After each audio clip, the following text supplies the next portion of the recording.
لا إله إلا الله وحده لا شريك له وأشهد أن محمدا عبده ورسوله فإن أصدق الحديث كتاب الله وخير الهدي هدي محمد صلى الله عليه وسلم وشر الأمور محدثاتها وكل محدثة بدعة وكل بدعة ضلالة وكل ضلالة في النار وبعد அன்புள்ள சகோதரிகளே தாய்மார்களே,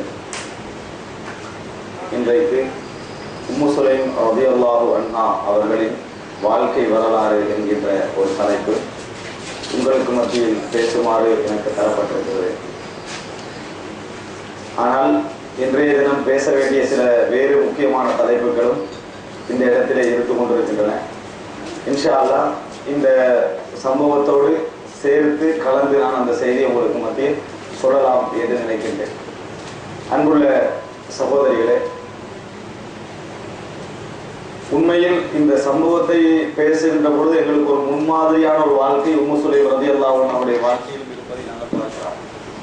உம்மு சுலைம் ரலியல்லாஹு அன்ஹா அவர்களுடைய அந்த நபித்தோழியுடைய வரலாறு நீங்கள் ஒரு சில செய்திகள் படித்திருப்பீர்கள், கேள்விப்பட்டிருப்பீர்கள்.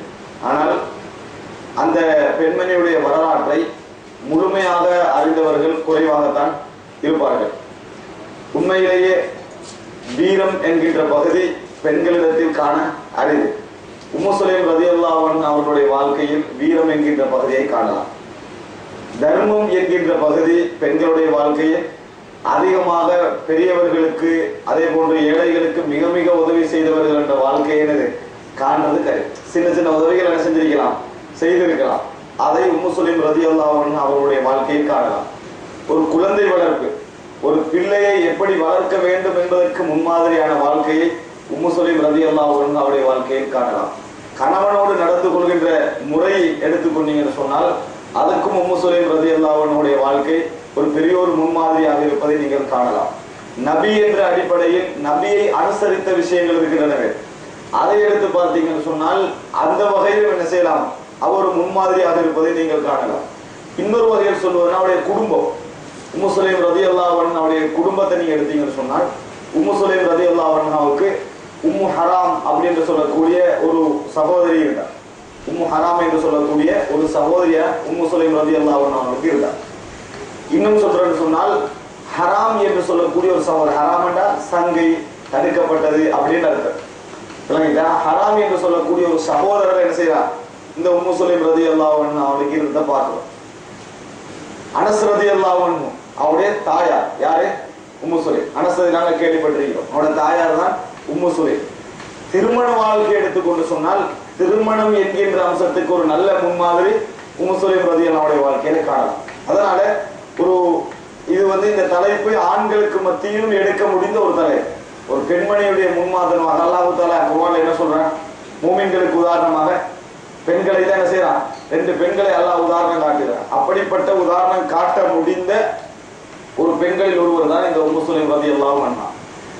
இந்த உம்மு சுலைம் அதாவது ஒரு மதீனா பெண்மணி, ஒரு மதீனா பெண்மணி. ரசூலுல்லாஹி ஸல்லல்லாஹு அலைஹி வஸல்லம் அவர்கள் அதாவது ஹிஜ்ரத் வந்ததிலிருந்து மரணிக்கின்ற வரைக்கும் கடும் ஆதரவாக ரசூலுல்லாஹி ஸல்லல்லாஹு அலைஹி வஸல்லம் அவங்களுக்கு இருந்தாங்க. இவங்க மதீனாவுக்கு ரசூல் ஸல்லல்லாஹு அலைஹி வஸல்லம் மதீனாவுக்கு வந்த உடனேயே சொத்துக்களை இழந்து, வீடுகளை இழந்து, சுகங்களை இழந்து, உதவிகள் எதுவும் இல்லாம தான் மதீனாவுக்கு வராங்க. மதீனாவுக்கு வந்த உடனே ரசூலுல்லாஹி ஸல்லல்லாஹு அலைஹி வஸல்லம் அவர்கள் மதீனாவில் உள்ள ஒரு தோழரையும் மற்ற ஒரு தோழரையும் என்ன செஞ்சாங்க, தோழமை செய்து விட்டார்கள். அதாவது உறவுக்காக சேர்த்து விட்டாங்க பார்க்கிறோம். அதே போல பொருளாதாரங்கள், செலவழிப்புகள், அன்றாட தேவைகளுக்கு பொருளாதாரம் தேவைப்படும். இப்ப நிறைய பேர் என்ன செஞ்சாங்கன்னு சொன்னா தங்களோட தோட்டங்கள், தங்களோட சொத்துக்கள் எல்லாம் அதாவது தர்மமா கொடுக்காட்டி அந்த வருமானங்கள் என்ன செய்ய எடுத்துக்கங்கன்னு சொல்லி கொடுத்தாங்க. ரசூலுல்லாஹி ஸல்லல்லாஹு அலைஹி வஸல்லம் அவங்களுக்கு தோட்டம் கொடுத்த யார் தெரியுமா, உம்மு சுலைம் ரலியல்லாஹு அன்ஹா. அவதான் என்ன செஞ்சாங்கன்னு சொன்னா, என் தோட்டம் இருக்குது, அதோட வருமானத்தை நீங்க எடுத்துக்கங்கன்னு சொன்னாங்க. அதோட வருமானத்தை நீங்கள் எடுத்துக்கொள்ளுங்கள் என்று சொன்ன ஒரே ஒரு பெண்மணி யாரு, இந்த உம்மு சுலைம் ரலியல்லாஹு. அப்ப ரசூல் ஸல்லல்லாஹு அலைஹி வஸல்லம் அவங்களுக்கு ஒரு நல்ல ஒரு வருமானம் அமைகின்ற வரைக்கும் முழு உதவியாக பொருளாதாரத்துல இருந்தது ஒரு பெண்மணி என்றது எங்கள் எத்தனை பேருக்கு தெரியும்.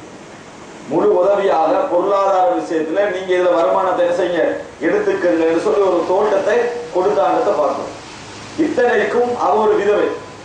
அந்த நிமிஷம் அனஸ் இப்னு மாலிக், அதாவது அந்த அனஸ் ரலியல்லாஹு தந்தை மாலிக். முதலாக உம்மு சுலைம் ரலியல்லாஹு அன்ஹா அவங்க திருமணம் முடிச்சது மாலிக் என்றவர். மாலிக் என்றவர் என்ன செஞ்சாங்க, இவருடைய சொந்த பேர் வந்து ருமைசா. இவருடைய ரெண்டு பேர் வந்து என்னது, ருமைசா என்றது அவருடைய சொந்த பேர். இதுல புனை பேர் தான் உம்மு சுலைம் என்றது. இந்த அதாவது மாலிக்கை முதலாக உம்மு சுலைம் ரலியல்லாஹு அன்ஹா திருமணம் முடிச்சிருந்தாங்க. அவங்களுக்கு தான் இந்த அனஸ் என்ற குழந்தை என்ன செய்யுது, கிடைக்குது. அனஸ் என்ற குழந்தை அவங்களுக்கு கிடைச்சதுதான். அதுக்கு பின்னால மாலிக் என்ன செஞ்சிடறாரு, அதாவது இஸ்லாம் காபிராகவே மரணிச்சிடறாரு. அப்ப உம்மு சுலைம் ரலியல்லாஹு அன்ஹா விதவையாகிறாரு. அனஸ் ரலியல்லாஹு சிறு பையன், நம்ம ரசூலுல்லாஹ் மதீனாவுக்கு வார நேரத்துல சிறு பையன். அப்போ ஒரு விதவையாக இருந்தும் கூட, தனக்காக வருமானம் தேவை என்றிருந்தும் கூட, தனக்கு ஒரு சின்ன பகுதியை மட்டும் வச்சுக்கொண்டு தர்மத்துக்கு என்ன செஞ்சா, ஒரு முன்மாதிரியாக ரசூலுல்லாஹி ஸல்லல்லாஹு அலைஹி வஸல்லம் அவரோட செலவுகளுக்கு நீங்க எடுத்துக்கங்கன்னு சொல்லி, தோட்டத்தை முழுசா கொடுக்கல, வருமானத்தை என்ன செய்ய எடுத்துக்கங்கன்னு சொல்லி கொடுத்ததை பார்க்கிறோம். ஏன்னா மதீனால எல்லாம் பிசினஸ் அல்ல, விவசாயம் தான். மதீனா வந்து ஒரு விவசாய பூமி, மக்கால பிசினஸ் பண்ணக்கூடியவங்க. அப்ப இந்த அடிப்படையில் நீங்க எடுத்து பாருங்க, ஒரு பெரிய ஒரு முன்மாதிரி உம்மு சுலைம் ரலியல்லாஹு அன்ஹா வாழ்க்கையில காணலாம். தர்மம் என்றது வரலாற்றுல படிக்கிற தர்மம் எல்லாம் சும்மா எடுத்தே முடிச்சேன்னு செஞ்ச தர்மங்கள் அல்ல. உள்ளத்துல பெரிய போராட்டம் இருக்கும். ஒரு பெரிய ஒரு வருமானம் வரக்கூடிய ஒரு இடம், 1 லட்சம் மாசத்துக்கு வருமானம் வருதுன்னு வைங்க, அது ஒரு பெண்மணி நிர்வகிக்கக்கூடிய அளவுக்கு வருதுன்னா யாரும் கொடுப்பாங்களா? கொடுத்தாங்க. வரலாறு என்ன செய்யறோம், நாங்க பார்க்கிறோம். இது அவங்களோட சிறப்பு அம்சங்கள் உண்டு. பிற்காலத்துல அத உம்மு சுலைம் ரலியல்லாஹு அன்ஹா அவங்களுக்கு ரசூலுல்லாஹ் திருப்பி கொடுத்துட்டாங்க. ரசூலுல்லாஹ் அவங்களுக்கு போதுமான அளவுக்கு வருமானங்கள் வர ஆரம்பிச்ச உடனே இதை என்ன செஞ்சாங்க, திருப்பி கொடுத்தாங்கன்றதை நாங்க பார்க்கிறோம். இது உம்மு சுலைம் ரலியல்லாஹுவோட வாழ்க்கையில காணக்கூடிய ஒரு நல்ல ஒரு முன்மாதிரி. நபி அவர்கள் அங்க இருக்கிற நேரத்துல உம்மு சுலைம் ரலியல்லாஹு அன்ஹா விதவை ஆகிறாங்களே, இதனால விதவையை என்ன செய்யறாங்க, திருமணம் பேசுறாங்க. நான் சொல்லிட்டு வரதுல ஒவ்வொரு செக்ஷன் ஒரு முன்மாதிரி ஆயிருக்கு. திருமணத்துக்கு ஒரு நல்ல முன்மாதிரி என்று சொன்னேன், தர்மத்துக்கு முன்மாதிரியே கேட்டீங்க, திருமணத்துக்கு ஒரு முன்மாதிரியை பாருங்க. இவங்க என்ன செய்யறாங்கன்னா, அபூ தல்ஹா என்ன செய்யறான், திருமணம் பேசுறான். அபூ தல்ஹா வந்து யார, உம்மு சுலைம் ரலியல்லாஹு அன்ஹாவங்கள திருமணம் பேசுறான். ஆனா அவர் காபிர்.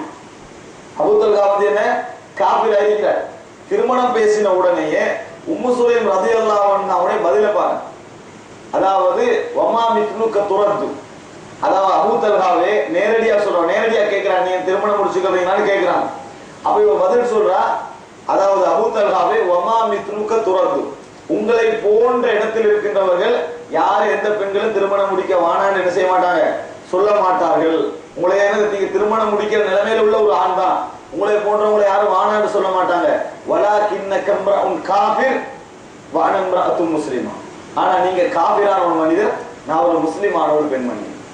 நான் ஒரு முஸ்லிமான ஒரு பெண்மணி, நீங்கள் காபிரான மனிதர். ஃபஇன் அஸ்லம்த, அப்ப அந்த டைம்ல ஒரு கேட்கிறான்னு சொன்னா, அபூ தல்ஹாவே உங்களுக்கு கொஞ்சமாவது மூளை இல்லையா, கொஞ்சமாவது சிந்தனை இல்லையா, நீங்க வணங்கக்கூடிய இந்த சிலைகள் எல்லாம் நேத்து நஜ்ஜார் இளைஞனொத்தன் செதுக்கினதுன்றது உங்களுக்கு தெரியாதான்னு கேட்டான். நேத்து ஒரு நஜ்ஜார் என்னது, ஒரு ஒரு ஒரு அதாவது நேற்று இருக்கக்கூடிய ஒரு சாதாரண ஒரு சிறுவன், நஜ்ரானுடைய ஒரு சிறுவன் தான் அதை செதுக்கிறான்னு உங்களுக்கு தெரியாதான்னு கேட்டான். அதை செதுக்கினதான் நீங்க வணங்குறீங்க, உங்களுக்கு மூளை இல்லையான்னு கேட்டான். கேட்டு போட்டு சொல்றான், ஃபைன் அஸ்லம்த், நீங்கள் இஸ்லாத்தை ஏற்றுக்கொண்டால் அதுதான் எனக்கு மகர், அதுதான் எனக்கு மகர், வேற ஒன்று எனக்கு என்னது தேவையில்லை என்று சொல்லி உம்மு சுலைம் ரலியல்லாஹு அன்ஹா சொன்னார். அவர் பார்த்துட்டு நான் யோசிச்சு சொல்றேன்னு சொன்னார். சொல்லிட்டு வந்து என்ன செஞ்சா, இஸ்லாத்தை ஏற்றுக்கொண்டா. அவருடைய மகராக இவருடைய இஸ்லாம் அமைந்த வரலாற்றை என்ன செய்யறோம், நாங்க பார்க்கிறோம். ஆனால் இந்த நிலைமையை வச்சு இன்றைக்குள்ள முஸ்லிம் பெண்களை எடுத்து பாருங்க. ஒரு அழகான அறிவுள்ள பணமுள்ள ஒரு ஆண் கிடைச்சிட்டா இஸ்லாம் செகண்ட். இஸ்லாம் என்னது இரண்டாம் தரமா பேசுறோம். யூனிவர்சிட்டியில பழகிட்டோம், நல்லா படிச்சவன், நல்ல வசதி உள்ளவன், நல்ல அழகு உள்ளவன் என்ற உடனே அவனை எப்படியாவது நான் இஸ்லாத்துக்கு எடுத்துருவேன் என்றேதான் முயற்சியே ஒழிய குஃபுர்ல உள்ளவன் என்ற வெறுப்பு இல்லை. குஃபுர்ல உள்ளவன் என்ற எந்த வெறுப்புமே எங்களுக்கு மத்தியில் இல்லை என்பதை நாங்க பார்க்கிறோம். ஆனா உம்மு சுலைம் என்ன சொன்னா, வமா மித்லுக துரது, உங்களை போன்றவங்களை யாரும் மானான்னு சொல்ல மாட்டாங்க. ஆனா வலாகின்னக இம்ரஉன் காபிர் வ அன இம்ரஅத்துன் முஸ்லிமா, நீங்க காபிரான ஒருவர், நான் முஸ்லிமான ஒரு பெண்மணி என்று சொன்னாங்க. அப்ப இந்த ஒரு முன்னுதாரணம் உம்மு சுலைம் ரலியல்லாஹு வாழ்க்கையில இருக்கு. அப்ப அவங்க சொல்றா, திருமணம் முடிக்க கூடிய ஒரு ஆண் தான், நீங்க தகுதியான ஒரு ஆண் தான். அப்படின்னா உள்ளத்துல என்ன செஞ்சீங்க, எடுபட்டு இருந்தா கூட இஸ்லாத்துக்கு மாற்றம், முறையானவர் அல்ல, குஃப்ருல இருக்கிறவர். அதனால குஃப்ருக்கு மேல இந்த உலகத்துல எந்த வாழ்க்கை நான் என்ன செய்ய மாட்டேன், செலக்ட் பண்ணிக்கல மாட்டேன் என்ற ஒரு நல்ல உதாரணம் அவங்ககிட்ட கேட்ட பார்க்கிறோம். அது மாத்திரம் இல்ல, விதவை ஆகிதான் ஒரு புள்ள வளர்க்கப்பட வேண்டிய நிலைமையில இருக்குது. இந்த மாதிரி கட்டத்துல அவன் மறுப்பு சொல்றான். மத்த அதாவது ஒரு கன்னி பெண்ணை பொறுத்த வரைக்கும் வேற திருமணங்களாவது ஓகே எழுதலாம். இவன் வந்து என்னது விதவையா இருக்கிற நேரத்துல இந்த பதில் என்ன செய்யறான் சொல்றான். அப்ப எங்கள்கிட்ட அந்த பதில் சரியாக வரணும். ஒருவர் எங்கள்கிட்ட சீதனம் கேட்கிறாருன்னு வைங்களேன், சீதனம் கேட்கிறார், அல்லது நம்ம அபாயா உடுத்திக்கிறோம், அபாயா என்ன செய்யறாங்க மார்க் சொல்ற அபாயா உடுக்க கூடாதுன்றாங்க. இந்த மாதிரி ஏதாவது ஒரு நிபந்தனை வச்சா அந்த முஸ்லிம் பெண்மணி ஒரு நல்ல முன்மாதிரியா இருக்கேன்னா இது இஸ்லாத்துல உள்ளதல்ல. இன்றைக்கு இஸ்லாத்தை கலட்ட சொல்றவன், இஸ்லாத்தை என்னை விட்டு அகற்ற சொல்றவன், நாளை திருமணம் முடிச்சு அடுத்த செகண்ட் அதை திருப்பி என்ன செய்ய மாட்டான், மார்க்கத்துக்கு முரணான விஷயங்கள் செய்ய மாட்டான்னு என்ன நிச்சயம். அதனால வளப்படும். முதலாவது பெண்கள் நினைக்கணும், எங்களோட ஒழுக்கத்துக்கு பாதுகாப்பான ஒரு கணவர் தான் எங்களுக்கு கிடைக்கும். எங்களோட ஒழுக்கத்துக்கு பாதுகாப்பான ஒரு கணவர், என்னை மாத்திரம் என்ன நம்பக்கூடிய, என்னை வச்சு நம்பக்கூடிய ஒரு கணவர் கிடைக்கணும். நாளைக்கு நான் தவறு செய்கின்ற பொழுது, ஒழுக்க கேட்ல போகின்ற பொழுது, தொழாமல் இருக்கின்ற பொழுது, பாவம் செய்கின்ற பொழுதெல்லாம் என கணவன் பார்த்து கொண்டிருக்கக்கூடிய கணவனாக இருந்தால் நாளை நான் என்ன செய்வேன், நரகப்படுகொள்ள போவேன்.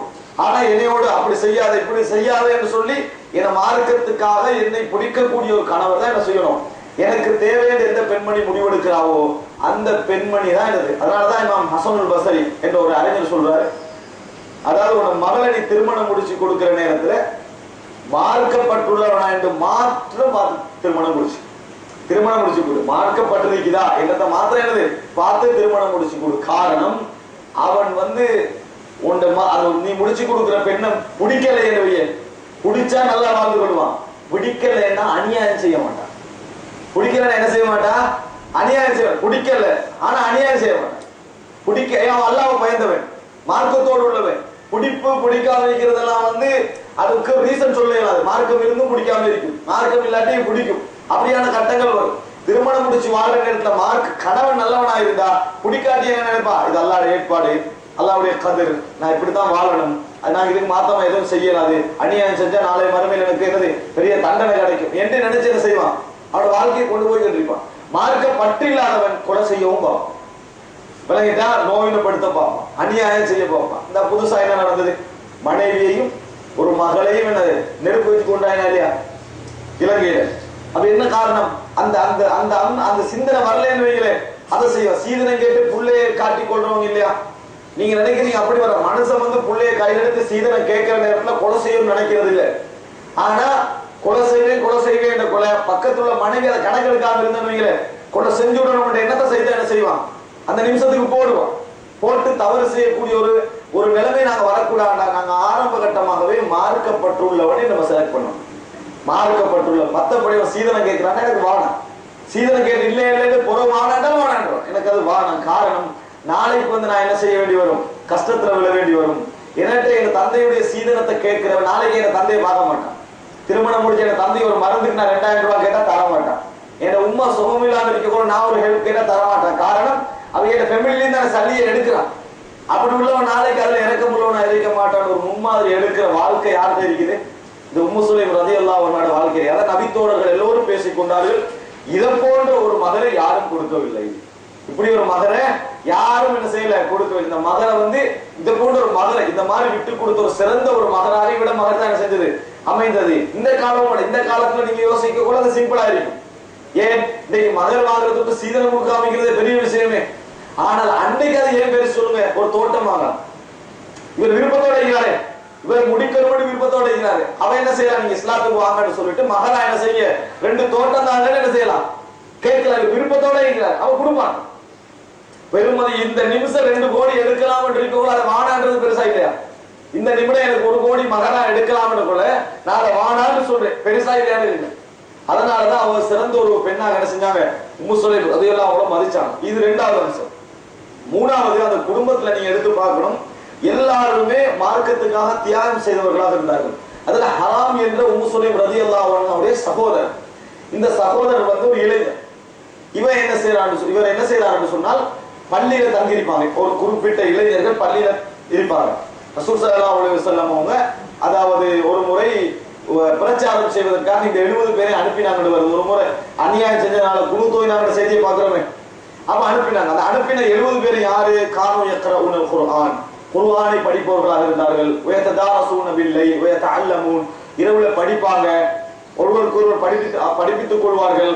பகல் நேரமாகினால் ஃபயஜீஉன பில் மாஇ ஃபயலஉனஹு ஃபில் மஸ்ஜித், தண்ணி எடுத்துட்டு வந்து பள்ளியில என்ன செய்வாங்க, வைப்பார்கள். ஃபயஹ்ததிபூன், அதாவது விறகுகள் வெட்டிட்டு வந்து அதை வித்து ஏழைகளுக்கு சாப்பாடு கொடுப்பார்கள். குன்னா நுஸம்மிஹிமல் குர்ரா, அவர்களை நாங்கள் நல்ல ஓதக்கூடிய சிறந்தவர்களாக நாங்கள் அவர்களை அழைத்துக் கொண்டிருந்தோம். அப்படிப்பட்டவங்களை இந்த ஹராமி என்ற சகோதரர் இருக்கிறார், யாரு, முஸ்லிம் தம்பி. இவங்களை ரசூல் ஸல்லல்லாஹு அலைஹி வஸல்லம் என்ன செய்யறாங்கன்னு சொன்னா அனுப்புறாங்க, பிரச்சாரத்துக்காக அனுப்புறாங்க. பிரச்சாரத்துக்காக அனுப்பின நேரத்துல திட்டமிட்டு இந்த 70 பேரையும் ஏமாற்றி என்ன செஞ்சாங்க, கொலை செய்தாங்க. 70 பேரையும் ஏமாற்றி அப்படியே சுத்தி என்ன செஞ்சாங்க, ஒவ்வொருத்தரையும் வெட்டி கொண்டு நம்பி கூட்டிட்டு போனவங்க என்ன செஞ்சாங்க, வெட்டினாங்க. வெற்ற நேரத்துல இந்த ஹராமி என்ற சகோதரிக்கார் தானே, அவர் என்ன செய்யறாங்கன்னா, அவர் எதிர்பார்க்காம இருந்த நேரத்துல பின்னால குத்திடுறாங்க. குத்திகளை வந்தது விளங்கிட்டா, அவர் எதிர்பார்க்காத பின்னால குத்தி வந்தது. எதிர்பார்க்காம ஒரு விஷயம் நடந்தால் எது எங்கட உள்ளத்துல அடி மனசுல இருக்குதோ அதான் வாயளவு. அதை நல்லா விளங்கிக்கணும். நாங்க வெளி தோற்றத்துல ஒரு வாழ்க்கையை வாழ்றோம், உள்ளுக்கு ஒரு வாழ்க்கையை வாழ்றோம்னு வைங்க. எதிர்பாராத ஒரு விஷயம் நடந்தா உள்ளுக்கு விடதான் வெளியிடும். டக்குனு கனவு காண்றீங்க வைங்கள, ஒரு ஆள் கனவு காட்டுறாரு. இந்த கனவுல பெரும்பாலும் அவருடைய உள்மனதுல எதிர்க்க அதான் என்ன செய்யும், பேச்சாக வரும். உண்மையான மனநிலைகள் தான் பேச்சாக. கெட்ட சிந்தனையோட வெளியே நல்ல தோற்றத்தை காட்டிட்டு இருந்தா கனவுல என்ன செய்யும், நம்ம கனவு காண்ற நேரத்துல அந்த மாதிரி சப்ஜெக்ட் என்ன செய்யும் வரும். அதே நேரத்துல இந்த நிமோனியா இது போன்ற நோய்கள் இருக்கு. நிமோனியா நோய் வந்தா என்ன செய்வோம், வாய் கொஞ்சம் உலர ஆரம்பிப்போம், அதை இதெல்லாம் சொல்ல ஆரம்பிப்போம். இந்த மாதிரி சொல்ற நேரம் எங்களுக்கு விளங்கும், நம்ம இப்படி சொல்லக்கூடாதுன்னு விளங்கும். ஆனா அந்த உலர டைம்ல என்ன செய்யும் சொல்லுவோம், எது எங்களோட மனசுல உண்மையா ஓடிக்கொண்டு இருந்தோம் அதான் என்ன செய்யும், உலர ஆரம்பிக்கும். இப்ப நாங்க மறைச்சிக்கண்டு நம்ம பார்க்கிற படத்தை, நாடகத்தை, பாட்டை, அநியாயத்தை, துலாமிக்கிறதை எல்லாம் அடைக்கிறது நம்ம மார்க்கப்பட்டுள்ள பெண்களா வாழ்க்கப்பட்டு வைங்க இருக்கலாம், காட்டாம இருக்கலாம். சில இடங்கள் இருக்குது காட்டிப்பட்டு கனவு, திடீர்னு நடக்கிற சம்பவங்கள், இந்த மாதிரி நிமோனியா போன்ற நோய்கள், திடீர்னு மயக்கத்துல விழுந்து அதனை பேச வேண்டி வந்தா அதெல்லாம் கல்வழிக்கிறதா என்ன செய்யும். அப்ப நீங்க யாரிடத்தை அடையாளம் கண்டுகொள்வாங்க. அந்த நேரத்துல நீங்க யார் என்பதை அடையாளம் கண்டுகொள்வார்கள். அதே நேரம் நீங்க உண்மையான இஹ்லாஸ் உள்ளவங்களா இருந்தவங்களே, அந்த திடீர்னு நடந்தாலும் என்ன செய்யும், அடி மனசுல உள்ளதான் என்ன செய்யும் வரும் என்பதை பார்க்கலாம். இதுல இவருக்கு பின்னால குத்தின உடனேயே, இவர் மார்க்கத்தோடு இருந்த மனிதர் தானே, குத்தின உடனே இவர் யாருக்கு பார்க்கல, அவர் முதல் என்ன செஞ்சாரு, குத்தி இப்படி வெளியே வந்த உடனேயே இந்த ரத்தம் கண்டார், ரத்தத்தை கண்ணு இப்படி தொடச்சி எடுத்து முகத்துல தேய்ச்சார். சத்தம் போட்டு முகத்துல தேய்த்து புஸ்து வரம்பில் காபா, கௌபாவுடைய இறைவன் மீது சத்தியமாக நான் வெற்றி பெற்று விட்டேன். கௌபாவுடைய இறைவன் மீது சத்தியமாக நான் வெற்றி அடைந்து விட்டேன். ரத்தத்தை எடுத்து முகத்துல பூசி அல்லாஹ்வின் மீது ஆணையாக நான் வெற்றி பெற்று விட்டேன் சொல்லிக்கொண்டே விழுந்தோம். சொல்லிக்கொண்டே என்ன செஞ்சாரு, கீழே விழுந்தாரு. விழுவுற நேரத்தை துவா கேட்டாரு, யா அல்லாஹ், அதாவது எனது உங்கள் தூதருக்கு எத்தி வைத்து விடு, உன் தூதருக்கு எத்தி வைத்து விடு, நாம் உன்னை பொருந்தி கொண்டோம் என்ற செய்தியை எத்தி வைத்து விடு என்று சொல்லிக்கொண்டு கீழே விழுந்தார். அப்ப அந்த அடிமனதுல உள்ளத்துக்குள்ள என்ன இருந்திருக்கு, ஒரு தியாகமான மார்க்கப்பற்றோடு உள்ள ஒரு உணர்வோட வாழ்ந்ததுனாலதான் திடீர்னு குத்துப்பட்டு இருந்தும் கூட அந்த வார்த்தை சொன்னார். இதை பார்த்த அந்த மனிதர், நான் பின்னால போய் குத்தி உயிர் போகுது, இந்த நேரத்துல புஸ்து வரம்பில் காபா, கௌபாவுடைய இறைவன் மீதான நான் வெற்றி பெற்று விட்டேன் என்று சொல்றாரே என்று சொல்ற அந்த பதிவுல இவர் பிற்காலத்துல செஞ்சாரு, இஸ்லாத்துக்கு வந்தார். பிற்காலத்துல அந்த கொன்ற மனிதர் இஸ்லாத்துக்கு வந்தார். ஏன்னா ஒரு அற்புதமான ஒரு ரிசால்ட் வெளியே வந்தது. அப்ப இது அந்த குடும்பத்துடைய ஒரு பெரிய முன்மாதிரி ஒன்று. இவட சகோதரி ஒன்று இருக்கிறார், உம்மு ஹராம் ரலியல்லாஹு அன்ஹா. ரசூலுல்லாஹி ஸல்லல்லாஹு அலைஹி வஸல்லம் ஹராம் என்ற சகோதரர் கொல்லப்பட்டதிலிருந்து அவரோட மனசு இறங்கிட்டு, ரசூலுல்லாஹ் மனசு எங்க குடும்பத்துக்கு ஹெல்ப் பண்ணினாங்க, பொருளாதார ஹெல்ப் பண்ணாங்க. இந்த சகோதரர் இஸ்லாத்துக்காக என்ன செஞ்சுக்கிறாரு, ஷஹீத் ஆகிறாரு. அதனால ரசூலுல்லாஹ் அடிக்கடி அந்த வீட்டுக்கு என்ன செஞ்சாங்க, போக ஆரம்பித்தார்கள். உம்மு சுலைம் ரலியல்லாஹு அன்ஹா வீட்டுக்கு, உம்மு ஹராம் ரலியல்லாஹு அன்ஹா குடும்பத்துக்கு ஒரு ஆறுதலாக போக ஆரம்பித்தாங்க. ஏன்னா ரசூல் ஸல்லல்லாஹு அலைஹி வஸல்லம் எந்த வீட்டுக்கு போனாலும் யாரும் சந்தேகப்படுறதுக்கு இல்லை. ரசூலுல்லாஹ் கேட்டாங்க, என்னது நீங்க ஏன் உம்மு ஹராம் ரலியல்லாஹு உம்மு சுலைம் ரலியல்லாஹு அன்ஹா வீட்டுக்கு அடிக்கடி போறீங்க? அப்ப சொன்னாங்க, அவருடைய சகோதரர் என்னோடு கொல்லப்பட்டார், ஜிஹாத்ல கொல்லப்பட்டார், அதுக்கு இரக்கம் எனக்கு என்னது என் உள்ளத்தில் இரக்கமாக இருக்குது, அதனால நான் என்ன செய்யறேன் போறேன்னு ரசூலுல்லாஹ் சொன்னாங்க. இவ போனா ஒரு ரசூலுல்லாஹ் அந்த வீட்டுல போய் முன்பிராந்தையில தூங்குறார். அந்த வீட்டுல முன்னுக்கு தூங்குறார். தூங்குற நேரத்துல திடீர்னு ரசூலுல்லாஹ் சிரிச்சுக்கிட்டு எழும்புறார், கனவு கண்டு சிரிச்சுக்கிட்டு எழும்புறார். இப்ப என்ன கேட்கிறாங்க உம்மு ஹராம் ரலியல்லாஹு அன்ஹா, இல்ல எனது உம்மத்தின் ஒரு கூட்டம் கடல் யுத்தத்துக்கு போவதாக நான் கனவு கண்டேன்.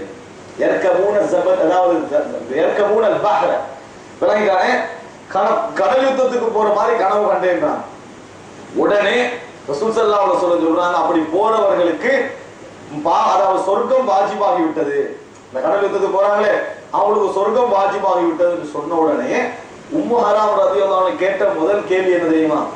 அனமின்ஹும், நான் அவர்களில் இருப்பேனா, நான் அவர்களில் இருப்பேனா அல்லாஹ்வின் தூதரேன்னு கேட்டான். அப்ப ரசூல் ஸல்லல்லாஹு அலைஹி வஸல்லம் அந்த பெண்மணியோட ஆர்வத்தை பாருங்க, அந்த சகோதரி ஆர்வத்தை. உடனே ரசூல் ஸல்லல்லாஹு அலைஹி வஸல்லம் சொல்றாங்க, நஅம் அன்த ஃபீஹிம், நீங்கள் அவர்களில் இருப்பீர்கள், நீங்கள் அவர்களில் இருப்பீர்கள். கொஞ்ச நேரத்துல ரசூலுல்லாஹ் தூங்குறான். மறுபடியும் திடீர்னு என்ன செய்யறாங்க, எழுப்புறாங்க, சிரிச்சுக்கிட்டே எழுப்புறாங்க. அப்ப என்ன அல்லாஹ்வின் தூதரே இந்த பெண்மணி கேட்கிறான். கேட்ட உடனே ரசூல் ஸல்லல்லாஹு அலைஹி வஸல்லம் அவங்க சொல்றாங்க, எனது உம்மத்தில் யார் மதீனா யஸூன மதீனத கைஸர், இஸ்தான்புல் இந்த துருக்கியோட தலைநகர், இந்த இஸ்தான்புலை யார் வெற்றி கொள்கிறார், அன்றைக்கு அது ரோமோட கையில இருந்தது, இத்தாலியோட கையில இருந்துச்சு, விளங்கிட்டா? அப்ப யார் வெற்றி கொள்கிறாரோ அவங்களுக்கு பாவங்கள் அனைத்தும் மன்னிக்கப்பட்டு விடும். உடனே உம்மு ஹராம் அடுத்த என்ன கேள்வி கேட்டா தெரியுமா? அனபீஹிம், நான் அவர்களில் இருப்பேனா. வீரத்துக்கு அந்த குடும்பம் உதாரணமா இல்லையா? வீரத்துக்கு ஒரு நல்ல ஒரு உதாரணம், நான் அந்த குடும்பத்துல இருப்பேனா அப்படின்னு கேட்ட உடனேயே அவங்க என்ன சொன்னாங்க, சொன்னாங்க இல்ல நீங்கள் அவர்களில் இருக்க மாட்டீர்கள், நீங்க அவர்களில் இருக்க மாட்டீங்கன்னு சொன்னாங்க. என்ன, இந்த பெண்மணி கடைசி உபாதத்தை சாமித் ரலியல்லாஹு அன்ஹு திருமணம் முடிச்சு அவ என்ன செஞ்சாங்கன்னு சொன்னா கடல் யுத்தத்துக்காக போறா. அங்க உள்ள குபுருஸ், இன்றைய சைப்ரஸ், சைப்ரஸ் சொல்றோமே, இதுதான் அந்த யுத்தம் நடந்த இடம், விளங்கிட்டா? அதை வெற்றி கொண்டு அங்கே என்ன செஞ்சிடறா, அங்கே மௌத்தாகிறான்ற ஒரு செய்தியை நாங்க என்ன செய்யறோம், பார்க்கிறோம். சிலவங்க சிரியால மரணிச்சதாகவும் சொல்றாங்க. எப்படியோ என்ன செஞ்சாங்க, அவ சஹீதாக மரணித்தா, யுத்தத்துக்கு போன பெண்மணி. இது அந்த குடும்பத்துடைய உதாரணங்கள்ல இது அந்த குடும்பத்துடைய வீரத்துக்காக சொல்றோம். இதுல தொடர்ச்சி தான் உம்மு சுலைம் ரலியல்லாஹு அன்ஹா வீரம். உம்மு சுலைம் ரலியல்லாஹு அன்ஹா எப்படி வீரமாக இருந்தாங்க தெரியுமா? உஹது யுத்தம் நடக்குது. உஹது யுத்தம் நடந்த உடனே முஸ்லிம்கள் என்ன செஞ்சாங்க, இப்ப இங்கிருந்து யுத்தம் நடக்குதுன்னு சொன்னா மேலுக்கு ரசூலுல்லாஹ் மலையில என்ன செஞ்சாங்க, ஒரு குரூப்பை நிறுத்தி வச்சு நீங்க இறங்கி வரவானா, எங்களுக்கு என்ன நடந்தாலும் வரவானா. காபிர்கள் இங்கிருந்து யுத்தம் செய்யறான், மேலுக்கு ஏறிக்கலாம். அவங்களுக்கு ஏற்கனவே முஸ்லீம்கள் இருக்கிறான். யுத்தம் செஞ்சு முஸ்லிம்கள் தோல்வி வெற்றி அடைந்து போற நேரத்துல இவங்க ஓடுறாங்களே, ஓடினா இங்க கனிமத்து பொருள்கள் இருக்குது, இதை எடுக்கிறதுக்கு இறங்கவானான்னு சொல்ல என்ன செஞ்சாங்க, பெண்கள் உட்பட எல்லாரும் என்ன செஞ்சாங்க, இறங்கினாங்க. இறங்கி ஏற ஆரம்பிச்சோம். இறங்கின உடனே காலித் என்ன செஞ்சாரு, பின்னால போய் மலைக்கு ஏறினாங்க. மலையில ஏறி அங்கிருந்து விரட்ட ஆரம்பிச்சா முஸ்லிம்கள் என்ன செய்ய வேண்டி வந்துச்சு, மோதிக்கொள்ள வேண்டி வந்துச்சு. முஸ்லிம்களும் மோதிக்கொண்டு கலந்து ஒருத்தருக்கு ஒருத்தர் ஓட ஆரம்பிச்சாங்க. நபி அவர்கள் மரணித்து விட்டார்கள் செய்தி பரவுது. இந்த நேரத்துல ரசூலுல்லாஹி ஸல்லல்லாஹு அலைஹி வஸல்லம் அவங்கள சூழ இருந்த ஒரு சிலர் மட்டும் ஓடினாங்க பயத்துல. ரசூலுல்லாஹி சூழ இருந்த ஒரு சிலர் தான். அதுல ஒருவர் உம்மு சுலைம் ரலியல்லாஹு அன்ஹா கணவர் அபூ தல்ஹா, இரண்டாவது உம்மு சுலைம். ரசூலுல்லாஹை நோக்கி அம்புகள் நூற்றுக்கணக்காக வருது. அதை தடுத்துக்கிறது யார் இருக்கிறாரு, அபூ தல்ஹா இருக்கிறாரு. ரசூலுல்லாஹ் அப்படி பார்க்கறாங்க. அப்ப சொல்றாரு அபூ தல்ஹா, நீங்க பார்க்க வேணாம் அல்லாஹ்வின் தூதரே, ஏண்ட உடம்பு உங்களை பாதுகாக்கும், நீங்க எட்டி பார்க்க வேணாம்ன்றான்.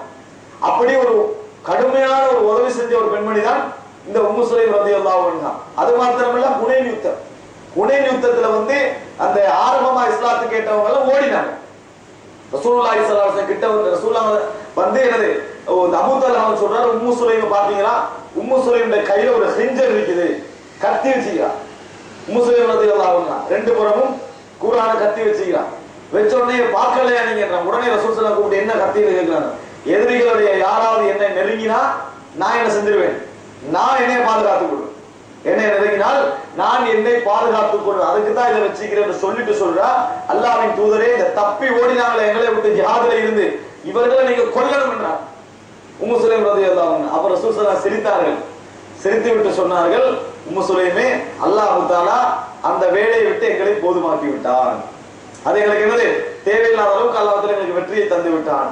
அப்போ ஒரு பெண்ணுடைய நிலைமை பற்றி ஒரு அச்சமான சூழல், பயமான சூழல் வந்தா அதுல இருந்து எப்படி ரிலீஸ் ஆகுறது என்ன செய்யும், மனசு. ஆனா அந்த சூழல் அவன் என்ன செய்யற, இன்னொரு ஜிஹாதுக்கான ஒரு தூண்டுதலை ரசூல் ஸல்லல்லாஹு அலைஹி வஸல்லம் அவங்களுக்கு சொல்றத பார்க்கிறோம். உம்மு சுலைமோட வாழ்க்கையை ஃபுல்லா இது மாதிரியான வீரமான செய்திகள் நீங்க நிறையவே என்ன செய்யலாம், பார்க்கலாம். அந்த குடும்பமே இந்த வீரமான பகுதியில் இருந்திருக்கிறத பார்க்கிறோம். இது அல்லாம அதாவது அனஸ் ரலியல்லாஹு அன்ஹு அவர்களை வளர்த்த முறை இருக்குது. உம்மு சுலைம் ரலியல்லாஹு அன்ஹு அனஸ் ரசூலுல்லாஹ் வந்த உடனே அனஸை கூட்டிட்டு வராங்க. உம்மு சுலைம் வந்து ரசூலுல்லாஹ்ட்ட சொல்றாங்க, அல்லாஹ்வின் தூதரே, என்ன அனஸ் இருக்கிறாரு, இவர் வந்து நல்ல நல்ல புத்தி கூர்மையுள்ள ஒருவர், இவரை நீங்க பொறுப்படுத்தி உங்களோட வேலைகளுக்கு என்ன செய்ய இவரை பயன்படுத்திக்கங்க, உங்கள்ட்ட இவர் இருக்கட்டும். ஏன் அப்படி கொண்டு கொடுத்தா? செலரிக்கா, சம்பளத்துக்காக வேண்டியா? குடும்பத்தை நாங்க குடும்பம் அப்படித்தான், எங்களை கஷ்டமான குடும்பங்கள் என்ன செய்யும், வேலைக்கு என்னத்துக்கு அனுப்பும், பொருளாதாரத்துக்காக. அவன் கொண்டு வந்து வச்சா என்னதுக்கு தெரியுமா? ரசூலுல்லாஹி ஸல்லல்லாஹு அலைஹி வஸல்லம் வீட்டுல என் பிள்ளையை விட்டேன் என்று சொன்னால், நபி அவர்கள் நம்பிக்கைக்கு பாத்திரமானவர்கள், மார்க்கத்தை முழுசா என்ன செய்யலாம், அவற்ற மாதிரி உலகத்தை வேற யார்ட்டையா படிக்கலாமா?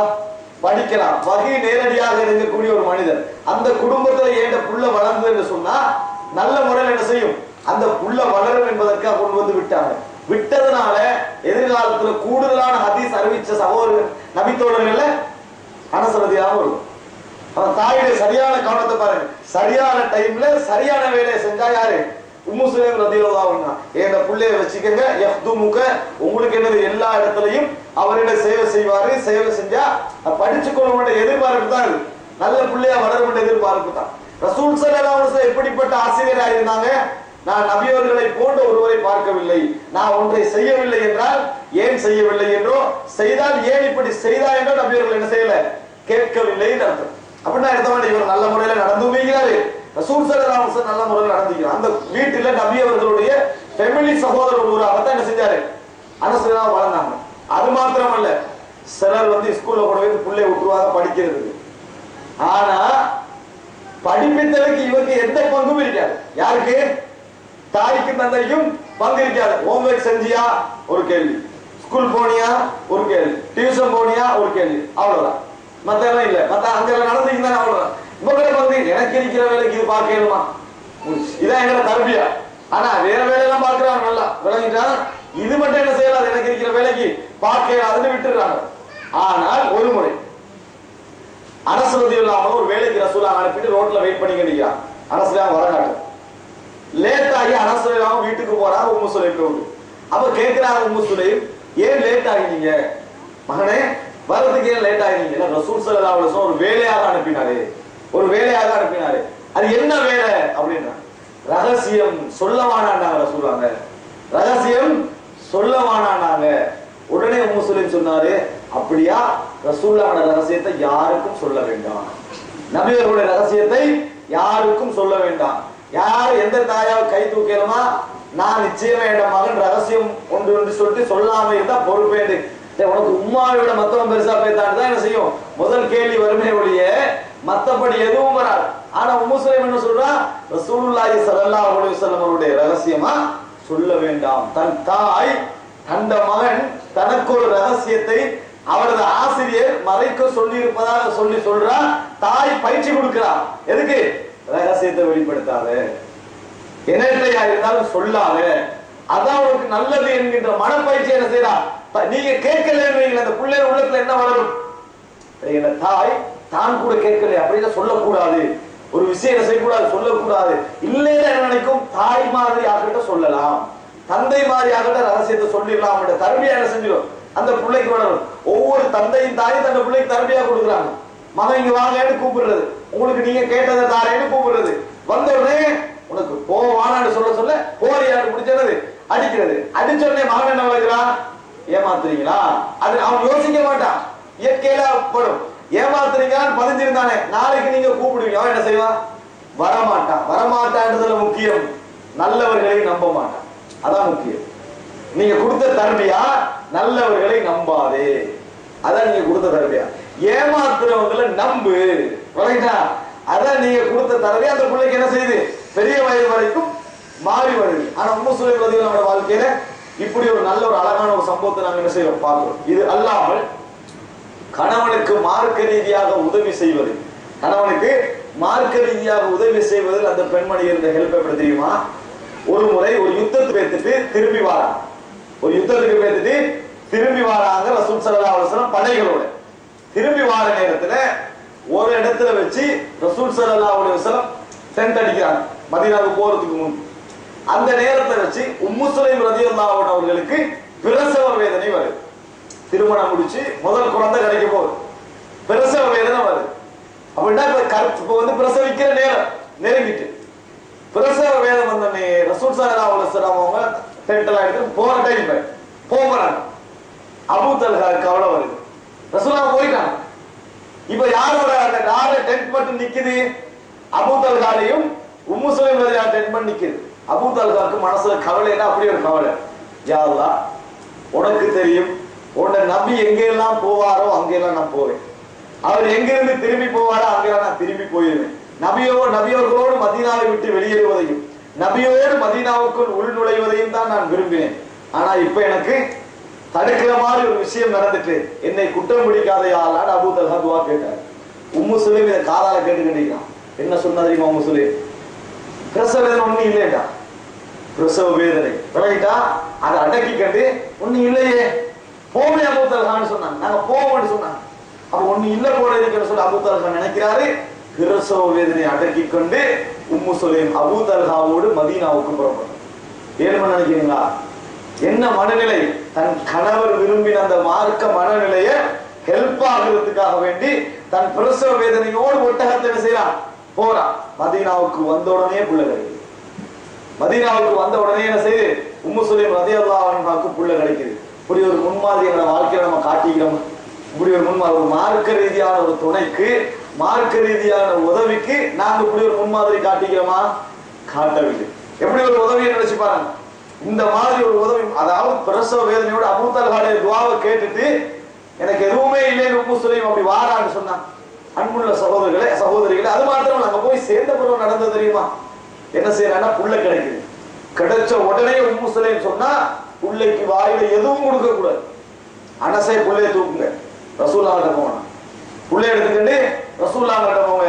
என்ன புள்ளைய வாயில முதலாவது போறது ரசூலுல்லாஹி ஸல்லல்லாஹு அலைஹி வஸல்லம் கையால இருக்கணும். நபி அவர்களுடைய கையால இருக்கணும். புள்ளைய கொண்டு போனாங்க. கொண்டு போனா நபி அவர்கள் மிருகங்கள் ஒட்டகங்களுக்கு அடையாளம் போட்டு கண்டிக்கிறாங்க. விளங்கிட்டா? அந்த நேரத்துல ரசூலுல்லாஹ் புள்ளைய கண்டோடனே உம்மு சுலைமுக்கு புள்ள கிடைச்சிட்டான்னு கேட்கிறாங்க. அவன அர்த்தம் என்ன? அவ்வளோ ரசூலுல்லாஹ்க்கு அந்த விஷயம் தெரியும்.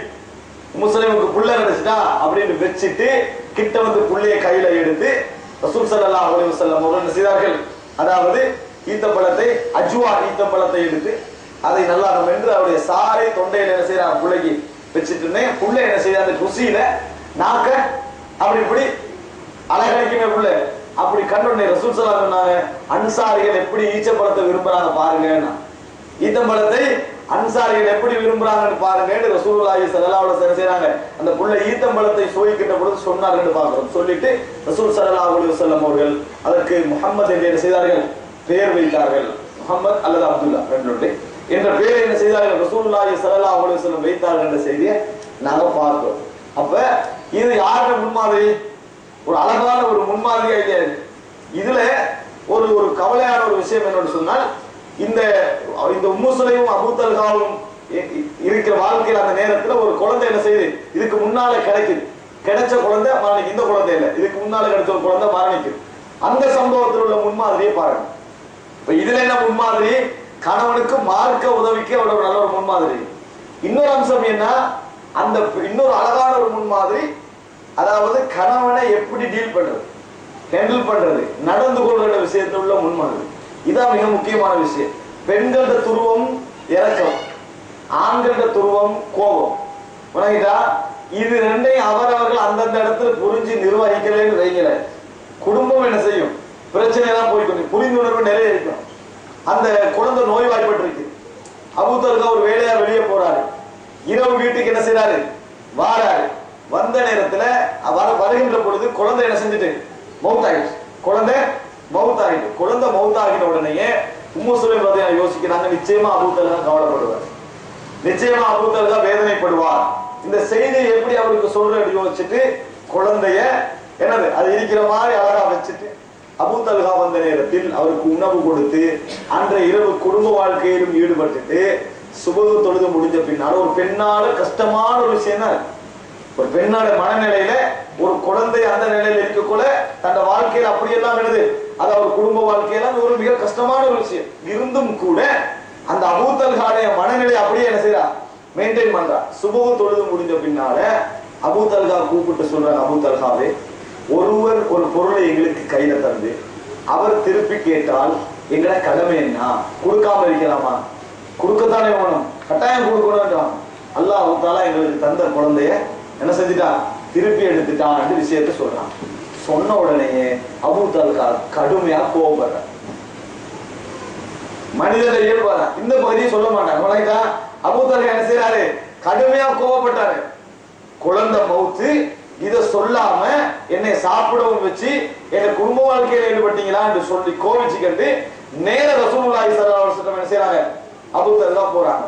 போய் சொன்ன உடனே ரசூலுல்லாஹி ஸல்லல்லாஹு அலைஹி வஸல்லம் சொன்னார்கள், பாரக்கல்லாஹு ஃபீ காபிரி லைலத்திக்குமா, உங்கள் நேற்று இரவுக்கு அல்லாஹ் தஆலா பரக்கத்து செய்வானாக. உங்கள் நேற்றைய இரவுக்கு அல்லாஹ் தஆலா பரக்கத்து செய்வானாக. அந்த குழந்தை தான் இந்த கிடைச்ச குழந்தை. அந்த குழந்தை தான் இந்த கிடைத்த குழந்தை. உங்கள் நேற்றைய இரவுக்கு அல்லாஹ் தஆலா பரக்கத்து செய்வானாக என்று சொல்லி ரசூலுல்லாஹி ஸல்லல்லாஹு அலைஹி வஸல்லம் அவர்கள் பிரார்த்தித்தார்கள் என்ற செய்தியை பார்த்தோம். அந்த கணவனுக்கு இந்த மனைவி மறக்குமா? மரணிச்சா என்னென்ன இடத்துல நான் முன்மாதிரியா இருந்தா, மார்க்க தியாகத்துக்கு முன்மாதிரியா இருந்தா, ஏன்னா மனசுல ஒரு கவலை வரப்படாத என்ற பகுதியில முன்மாதிரியாக இருந்தா, எத்தனையோ கட்டங்கள்ல முன்மாதிரியாக இருந்தீங்க. மறக்குமா அந்த வாழ்க்கை? மறக்காது. அந்த அடிப்படையில் உம்மு சுலைம் ரலியல்லாஹு அன்ஹா என்ன செஞ்சா? ரசூலுல்லாஹி ஸல்லல்லாஹு அலைஹி வஸல்லம் பல விஷயத்துல நல்ல முறையில இருந்தாங்க பார்க்கிறோம். அன்றைய தினம் அந்த ஜனாசாவை அடக்கிறதுக்கு முன்னால வீட்டில் அந்த குழந்தைக்காக ரசூலுல்லாஹி ஜனாசா தொழுதாங்க. வீட்டுல தொழுதாங்க. அந்த குழந்தைக்கு ரசூல் ஸல்லல்லாஹு அலைஹி வஸல்லம் உம்மு சுலைமும் அபூ தல்ஹாவும் என்ன செஞ்சாங்க? வீட்டுல அந்த குழந்தைக்காக தொழுவித்தார்கள். அதான் ஜனாசா தொழுகை நடந்தது என்ற செய்தி நாங்கள் என்ன செய்யறோம் பார்க்கிறோம். குழந்தைகளுக்காக வீட்டில் ஜனாசா நடத்தலாம்ன்றதுக்கு ஒரு செய்தி தான் நடத்தினாங்க என்ற செய்தி ஆதாரப்பூர்வமான செய்தி.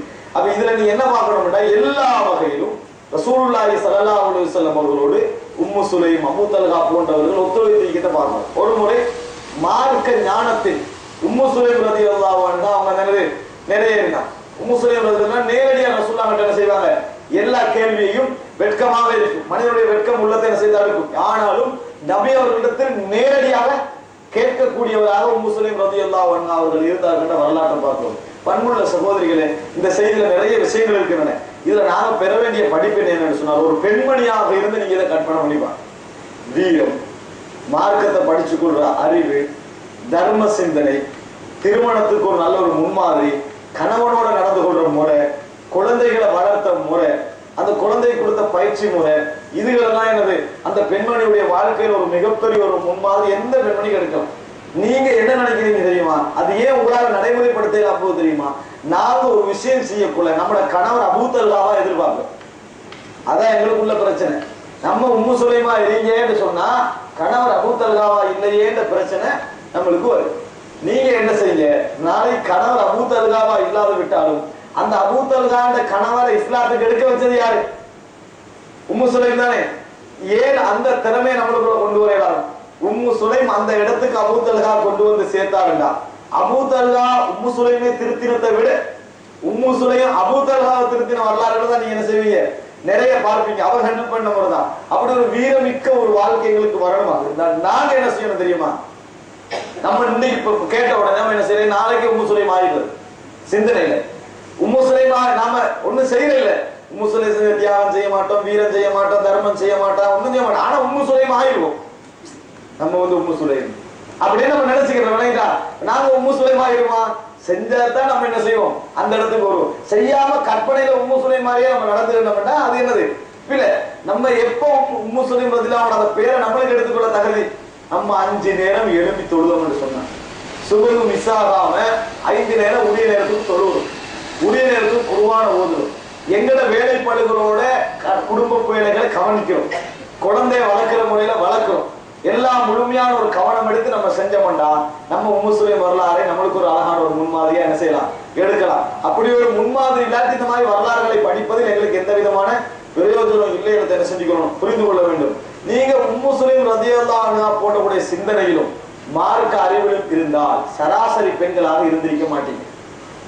சராசரி பெண்களாக இருந்திருக்க மாட்டீங்க. இப்ப நான் உங்களுக்கு இந்த சம்பவம் நடந்த பிரச்சனை இருக்கிறேன், விசாரணை கூடிய இந்த பிரச்சனை ஈசம்பரமா ஒரு 2 செய்திகளை நான் உங்களுக்கு சொல்றேன். விரிவாக இஷாவுக்கு பிறகு விளங்கப்படுத்தப்படும். இன்னைக்கு இப்ப நான் ஒரு சில விஷயங்களை சொல்றேன். எங்கட நிலைமை என்ன? இந்த செய்தி வந்த உடனேயே பாவம் முதல்ல அதானே அநியாயம் வணங்கிட்டா, ஏன் இப்படி செய்யறாங்க மனுஷர்களா இவனுங்க? இதான் நம்ம சொன்னோம். வேற ஏதாவது சொன்னோமா? அப்ப நாங்க என்ன சொல்ல வரோம்? இஸ்லாமிய சட்டம் இருக்குதான், ஆனா வந்து சவுதி இஸ்லாமிய சட்டமா? அப்படி ஒரு கேள்வி. அப்ப எங்கடாக்கள் இஸ்லாமிய சட்டத்தை மண்டையில தான் வச்சுக்கிறாங்க, பிராக்டிகலி கொண்ட ஐடியாவே இல்லை. யாராவது வெட்டிட்டாங்கன்னா இது இஸ்லாமிய சட்டமா?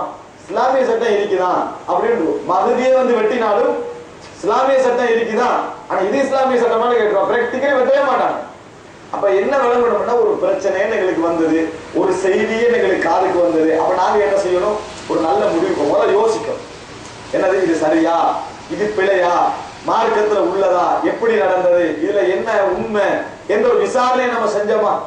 எந்த விசாரணை நம்ம என்ன செய்யல, இதுல செய்யல. ஆனா எங்களோட உணர்வு என்ன செய்யுது? உங்கள வந்து சிலவங்க வீடியோ கிளிப் பாத்தீங்கன்னா பேப்பர்களை சம்பவத்தை படிச்சுக்கலாம். இந்த மாதிரி 2-3 விஷயங்களை படிச்சுட்டு நீங்க என்ன முடிவு எடுத்திருப்பீங்க? பாவம் அப்படின்னு தான் முடிவு எடுத்திருப்பீங்க. அதே போல அங்க உள்ள தாய்மார் எப்படி முடிவு எடுத்திருப்பீங்க? கொடுங்கோடா, மன்னிக்கலையே. அப்படித்தான் நீங்க எல்லாரும் பெரும்பாலும் என்ன செய்வீங்க? கொடுமையான ஒரு பெண்மணி, மோசமான ஒரு பெண்மணி, இவ்வளவு கடைசி நிமிஷமும் மன்னிக்கலையே என்கின்ற சிந்தனை எல்லாம் வந்திருப்பீங்க. நீங்க என்ன யோசிக்கணும் தெரியுமா? குற்றவாளியா இல்லையா, சவுதிர சட்டம் அது இதெல்லாம் ஒரு சைத்த வைங்க. ஒரு சுருக்கமான செய்தியை மட்டும் தான் நாங்க இந்த இடத்துல சொல்லலாம், விரிவா எனக்கு சொல்றதுக்கு இயலாது. அப்ப இதுல நீங்க முடிவெடுக்க வேண்டிய விஷயம் என்ன தெரியுமா? சுருக்கமாக யோசிங்க, தகவல்கள் எல்லாம் கொடுங்க. நீங்க உண்மையிலேயே ஒரு அந்த நபித்தோடைய முன்மாதிரியா எடுத்துதான் நம்ம எதுல யோசிக்கிறோம்னா, மார்க்கம் என்ற பகுதி நம்மகிட்ட சரியா இருக்கும். ஒரு செய்தி வந்தா அதை விசாரிக்காம நம்புவதோ விசாரிக்காம மறுப்பதோ இல்லை. அப்படியா இல்லையா? இதுல நான் முழுமையாக ரிசர்ச் பண்ணி தான் நம்பினேன்னு சொல்றவங்க யாராயிருந்தா கை வசத்துக்கு நான் ஒண்ணு சொல்லுவேன்.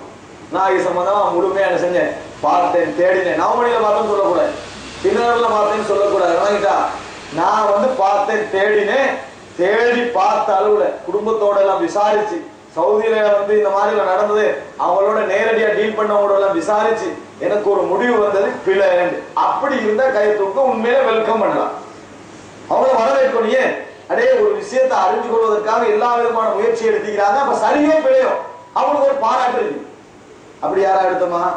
இறக்கம் வணங்கிட்டானே, நம்மளுக்குள்ள இறக்கம். நான் திருப்பி உங்கள்கிட்ட கேட்கிறேன், உங்களோட பிள்ளைய ஒருவர் கண் முன்னால கொலை செய்யற, உங்களுடைய பிள்ளைய கற்பனை பண்ணுங்க. நீங்க தாய்ப்பால் கொடுக்கக்கூடிய 4 மாத பிள்ளை, அந்த பிள்ளை 4 மாத பிள்ளை கொலை செய்யப்பட்டது. 4 மாத பிள்ளை இப்ப நீங்க கொண்டது அவவா தண்டனை சரி, அதெல்லாம் ஒரு சைட்ல வைங்க. ஒரு சமயத்துல யோசி, உங்களோட பிள்ளைய என்ன செய்யறாங்க? 4 மாத பிள்ளைய ஒருவர் என்ன செய்யறாரு? உங்களோட கண் முன்னால களத்தை நசுக்கி துடி துடிக்க கொள்ற. நீங்க கோர்ட்டுக்கு போக மாட்டீங்க, போலீஸுக்கு போக மாட்டீங்க. ஏன்? மன்னிச்சுட்டுவீங்க. அப்படித்தானே? யார் மன்னிக்கிறது? உங்களோட பிள்ளைய கண் முன்னால கோர்ட்டுக்கு போக கூடாது. ஏன் கோர்ட்டுக்கு போக கூடாது? மன்னிக்க தானே போறீங்க. திருப்பி ஏன் கோர்ட்? யாரும் என்ன செய்யக்கூடாது? நம்மளோட வீட்டுல வந்து அப்படின்னு இது இந்த டொபிக்ல நான் இது யாரு செஞ்சேன்னு சொல்ல வரல, முதல் அம்சத்தை மட்டும் பாருங்க. உங்களுக்கு இப்படி நடந்தா எங்கள்ல வந்து முஸ்லிம்களுக்கு நீங்க எல்லாம் என்ன சொல்ல வரீங்கன்னா, கோர்ட்டுக்கு போவானோ, உள்ளே களத்துல செய்ய கொண்டாலும் அவனும் மனுஷனா இல்லையா? ரைட்டா? பாவம். அப்படி என்ன இதுல சொல்ல ரெடியானவங்க, நான் கோர்ட்டுக்கு போக மாட்டேன், வழக்குக்கு போக மாட்டேன், போலீஸுக்கு போக மாட்டேன், மன்னித்து ஆளை மட்டும் காட்டுங்க, மன்னிக்கிறதுக்கு ஆளை மட்டும் காட்டுங்க, உங்களை மன்னித்து விட்டு விட்டோம். மாஷா அல்லாஹ். முஸ்லிம்கள் எப்படிப்பட்டவர்கள், நான் நல்ல பேத்து ஊருடா பேத்து கொலை செய்யலாம், அவங்க மன்னிச்சுடுவாங்க. அப்படித்தானே? அப்படி என்ன முடிவு தானே வரணும். நாங்க யோசிக்கணும், யாருக்கு இந்த கொலை நடந்ததோ அந்த இடத்துல இருந்து யோசிக்கணும். நான் நீங்க தாய் தானே, உங்களுக்கு அந்த பாசத்தை சொல்லணுமா? எங்கிற நிலையில 4 மாத ஒரு குழந்தை களத்தை நசுக்கி கொல்லப்பட்டிருக்குது அப்படின்னு வைங்க. களத்தை நசுக்கி கொல்லப்பட்ட உடனே என்று மனசுல யோசிக்கணும். இது முதல் முக்கியமா இல்லையா? முதல் அம்சம். அப்போ எல்லாருக்கும் என்ன வேதனை வரும்? இவனை கொல்லு என்ற வேதனை தான் என்ன செய்யும்? இவனை திருப்பி கொல்லு என்ற வேதனை தான் வரும். உலகத்துல யாராவது தண்டனை கொடுப்பாங்களா? இந்த உலகத்து இஸ்லாத்தை கொடுங்க. உலகத்துல இந்த சட்டம் ஏதாவது தண்டனைகள் இருக்குதா? அந்த தண்டனை இல்லை. இந்த புள்ளைய நெருப்புல போட்டு கொண்டான், அவன் ஜெயில தான் இங்க வந்துருவான். அவன் என்ன செய்யறான்?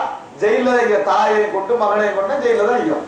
அப்ப நீங்க உண்மையா மார்க்கப்பட்டோட யோசிக்கணும்னா இந்த கட்டம் ஃபர்ஸ்ட். எனது மகளா இருந்தா எப்படி இருக்கு? இன்னொரு வகையில யோசிங்க. அவன் மன்னிக்காமிக்கிறதுக்கு இன்னொரு ரீசன் என்ன தெரியுமா? அவனுக்கு இன்னொரு சுகமில்லாத ஒரு குழந்தை இருந்து, இன்னொரு சுகமில்லாத ஒரு குழந்தை, சவுதி அரேபியாலேயே குணப்படுத்த முடியாத அளவுக்கு சுகீனமான ஒரு குழந்தை, ஒரு குழந்தை இருக்கு. அது சுகீனமான ஒரு குழந்தை, அதோட எனக்கு ஆரோக்கியமான குழந்தை என்ன செஞ்சுட்டு கொல்லப்பட்டுட்டு என்றது இன்னொரு ஆத்திரம். 2. 3வது அவங்க 100% நம்பினாங்க ரிசானா நபிக்கு தான் இந்த புள்ளை என்ன செஞ்சது கொண்டது அப்படியே நம்பினாங்க. அதுக்கு அவங்களோட சில இது இருந்துச்சு. மூக்கால ரத்தம் போனது, வாயால ரத்தம் போனது, விளங்கிட்டா? இது ஒரு மெயினான காரணம். மூக்கால ரத்தம் போறது நாங்க நவமணியில பார்க்கல என்ன கூட நவமணியா ரிப்போர்ட் கொடுக்குறது, விளங்கிட்டா? நீங்க ரிப்போர்ட் என்ன செய்யணும், சட்டப்படி என்ன செய்யணும் விளக்கணும். என்ன ரிப்போர்ட்? இந்த கடிதம் மட்டும் போட்டிக்கிறாங்க, ரிசானா நபிக்குடைய கடிதம் சொல்லி ஒரு கடிதம் போட்டிக்கிறாங்க. அது ஒரு உறுதியான கடிதம் அல்ல. அதுலயே எடுங்க இந்த ரத்தம் போட கேஸ் இருக்கு, விளங்கிட்டானே? அப்ப அதை கற்பனை பண்ணவன் கூட சரியா என்ன செய்யறான், அதை விஷயத்தை வச்சு கற்பனை பண்றான். அதான் அர்த்தம். அதுல கை சீலெல்லாம் இது உள்ளுக்கு மைதா போட போனாங்க சீல் அடிக்கிறது கையில, விளங்கிட்டா? அதுல கையில சீல் அடிச்சு இந்த இந்த இந்த தம்மாக்கெல்லாம் என்ன செய்யுது அதுல இருக்குது. அது உங்களுக்கு போய் தெரிஞ்சாங்கன்னு போட்டிக்கிறாங்க. அல்லாஹ்வால எழுதி பிடிக்கலாம், இல்லாம பிடிக்கலாம். ஆனா அது ப்ரூஃப் இல்லை. இதுல என்ன வழங்கணும்டா, அவங்க என்ன நினைக்கிறாங்கன்னு சொன்னா, புள்ள இப்படி ஒன்றுமே இல்லாம இருந்து போது சந்தேகம் வேற களத்துல சிக்கிதான் கொலை செய்யப்பட்டீங்கன்னு அவங்க நம்புறாங்க. முதல் அம்சம். இரண்டாவது அம்சம் என்னன்னு சொன்னால், அவங்க என்னது இந்த 7 நாள் 8 நாள் நடக்குது. எத்தனை நாள் நடக்குது? அவ 7-8 நாள்ல நடக்குது. அதுல இன்னொரு ஆற்றல் படுறாங்க தெரியுமா? நாங்க எடுத்தோம் என்னத்துக்கு, எங்களை பிள்ளைய வளர்க்கறதுக்கு, நல்ல முறையில் பார்ப்பாங்க, வீட்டை கழுவா, அப்படித்தானே? வந்த உடனே நம்ம பிள்ளைய பாதுகாக்க சோமில்லாத பிள்ளை மீக்கிறதுனால பேணுதற்கு ஒரு ஆள் நிற்கும்ன்றதுனால எடுத்து இது தலைகீழா பேத்துட்டேன்றது இன்னொரு வேதனையான கவலை. அதுல எங்களோட ஒரு கேள்வி என்ன தெரியுமா? புட்டிப்பால் இஸ்லாத்தை கொடுக்கலாமா? 4 மாசத்துல போத்தல் பால் கொடுத்துக்கிறாங்களே, அப்ப அதுக்கு தண்டனை இல்லையாண்டு நான் கேட்கிறேன். புட்டிப்பால் கொடுக்காத தாய்மார்கள் பேசினா நியாயம் பண்ணலாம்.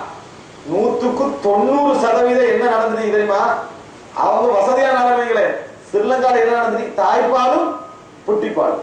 தாய்ப்பால் கொடுக்கலாம் இல்லையே, 2 வருஷத்துக்கு இஸ்லாம் பால் கொடுக்கணும்னு சொல்லிக்கிறானேன்றாங்க. நான் கேட்கிறேன், 2 வருஷத்துக்கு தாய்ப்பால் மட்டும் கொடுக்குறவங்க யாரு? சோறை கொடுக்காம, கிழங்கு கொடுக்காம, பால் கொடுக்காம யாரு? அப்படி இல்லையே. அப்ப புட்டிப்பால் சேர்த்து தாய்ப்பால் கொடுத்தா 2 வருஷம் தெரியாதா? ஒன்று. ஏன் புட்டிப்பால் கொடுத்தாங்கன்னு தெரியுமா? பால் சுரக்குதா, ஆரோக்கிய பிரச்சனைக்குதா, ஏதாவது வேற சிக்கலுக்காக கொடுத்தாங்களா, அது யாராவது தெரியுமா? ஒன்றும் விசாரிக்கணும். புட்டிப்பால் கொடுக்கலாமா, விளங்கிட்டானே? அப்படி எங்கிருந்தோ ஆய்வாளர்களா பேசுற மாதிரி என்ன செய்யறது பேசுறது. இவ்வளவு எதற்காக வேண்டி பேசுறது? கொல்லப்பட்டவங்களோட அனுதாபத்துக்கு அல்ல. இந்த அனுதாபத்து ரிசானா நபிக்கிட்ட இருந்தாங்க. குழந்தை கொல்லப்பட்டிக்கிறேன் யாரு மன்னித்து விடலாமே, எனவே போனிக்கா முடிச்சுட்டு சிக்கிற மாதிரி என்ன செய்யறாங்க, மன்னித்து விடலாமேன்னு சொல்றாங்க. இதுல நான் அதான் அனுதாப சைடுக்கு நீங்க நிக்க கூடாது, சரி என்ற சைடுக்கு மட்டும்தான் என்ன செய்யணும், நிக்கணும். ரிசானா நபிக்கு நாங்கள் அனுதாபம் தெரிவிக்க வேண்டிய இடம் ஒன்று இருக்கு. அதை நான் சொல்லுவேன். அது இந்த இடத்துல சொல்ல முடியாது, எனக்கு நிறைய டைம் தேவை. நான் இதுல விஷயத்தை மட்டும் உங்களுக்கு என்ன செய்யணும்னு சொல்றேன். இதுல அது நடந்ததானே, புட்டிப்பால் கொடுக்கலாமா ஆய்வுல விட்டுருங்க. இது முடிஞ்சது. கோர்ட்டுக்கு கொண்டு ஒப்படைக்கும், அந்த போலீஸ்ல ஒப்படைக்கிறான். ஒப்படைச்ச உடனே போலீஸ்ல என்ன செய்யறாங்க, போலீஸ்ல அடிச்சாங்களாம். ரிப்போர்ட் எடுக்கிறதுக்கு சைன் பண்றதுக்கு அடிச்சாங்களாம். அப்புறம் எழுதி சைன் பண்ணித்தான் ஆகணும்னு சொன்னாங்களா இதுக்கு அப்படின்னு சொல்றாங்க.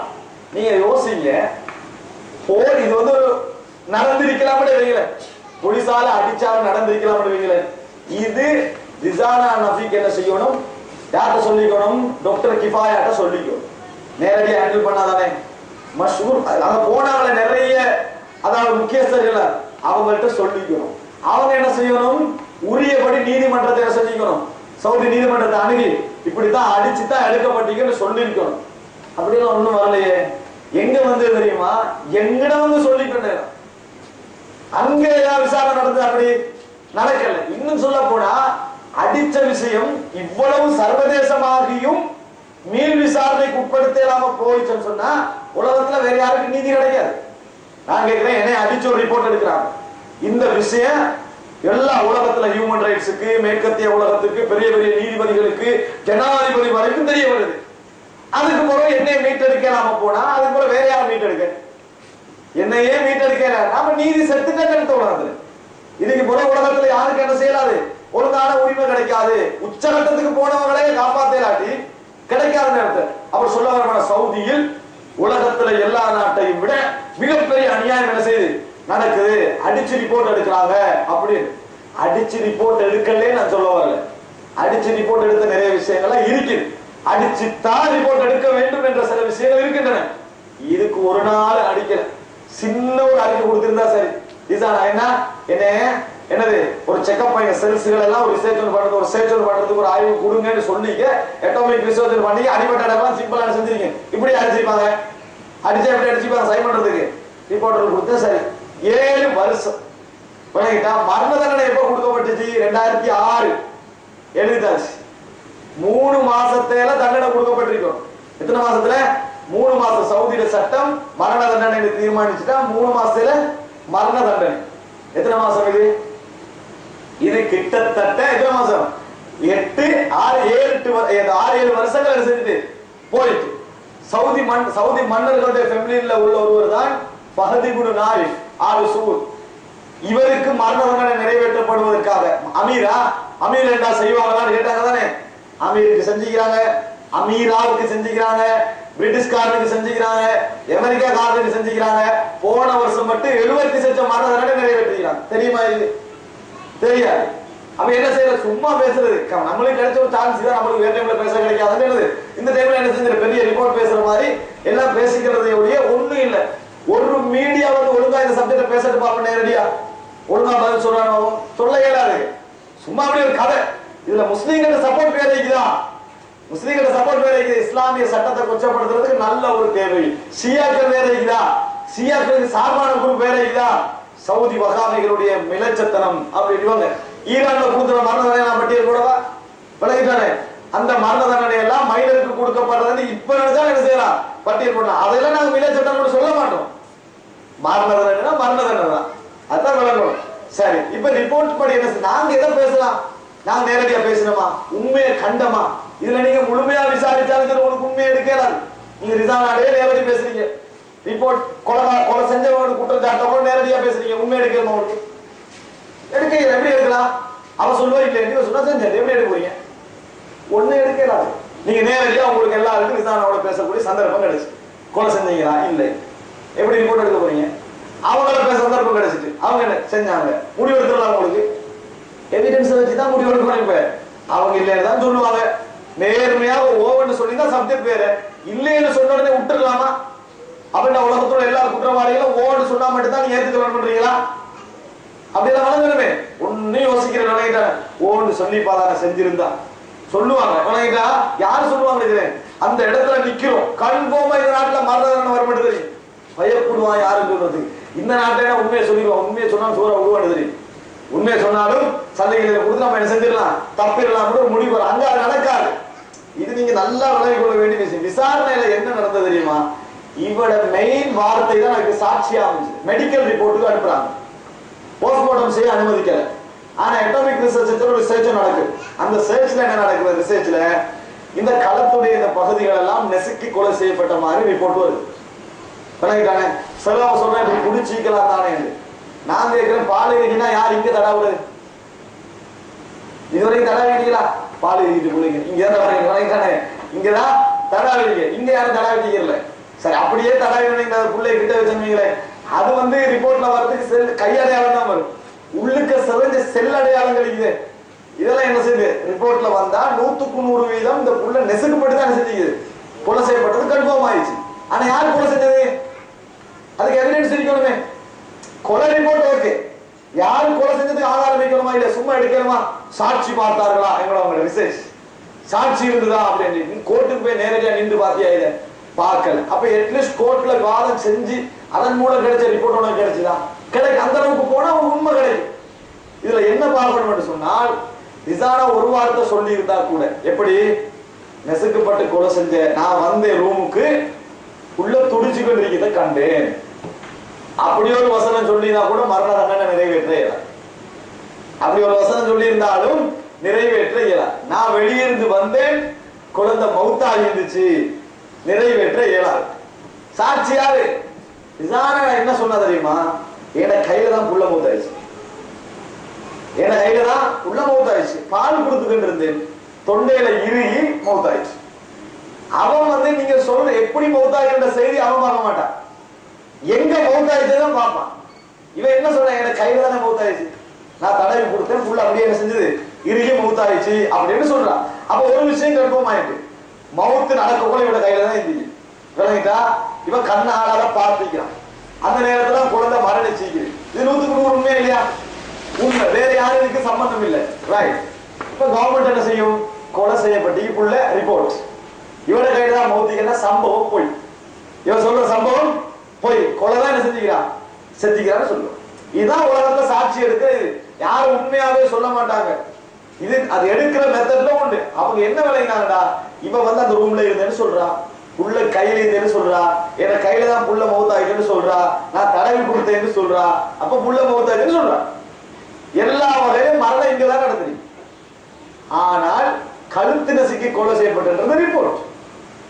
கழுத்து நசுக்கி கொலை செய்யப்பட்டது ரிப்போர்ட். அப்படின்னு அர்த்தம் என்ன? கொலைகளை தான் செஞ்சுக்கிறான், செஞ்சுக்கிறான் ரிப்போர்ட். உண்மையா கொலை செய்யாமலும் இருந்துக்கிறான், எங்களுக்கு தெரியாது.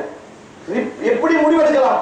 உலகத்துல வழக்கு இப்படிதான் விசாரிக்கலாம், அப்படி எல்லாம் விசாரிக்கப்படாத எங்க வகையா இருந்தது உள்ள விஷயத்தை வச்சு தான் நாங்க என்ன செய்யலாம், செல் பண்ணலாம். இதை வச்சு எப்படி முடிவெடுத்தாங்க ஏற்றுக்கலாம், அவன் ஏற்றுக்கொள்றான்னு அர்த்தம்.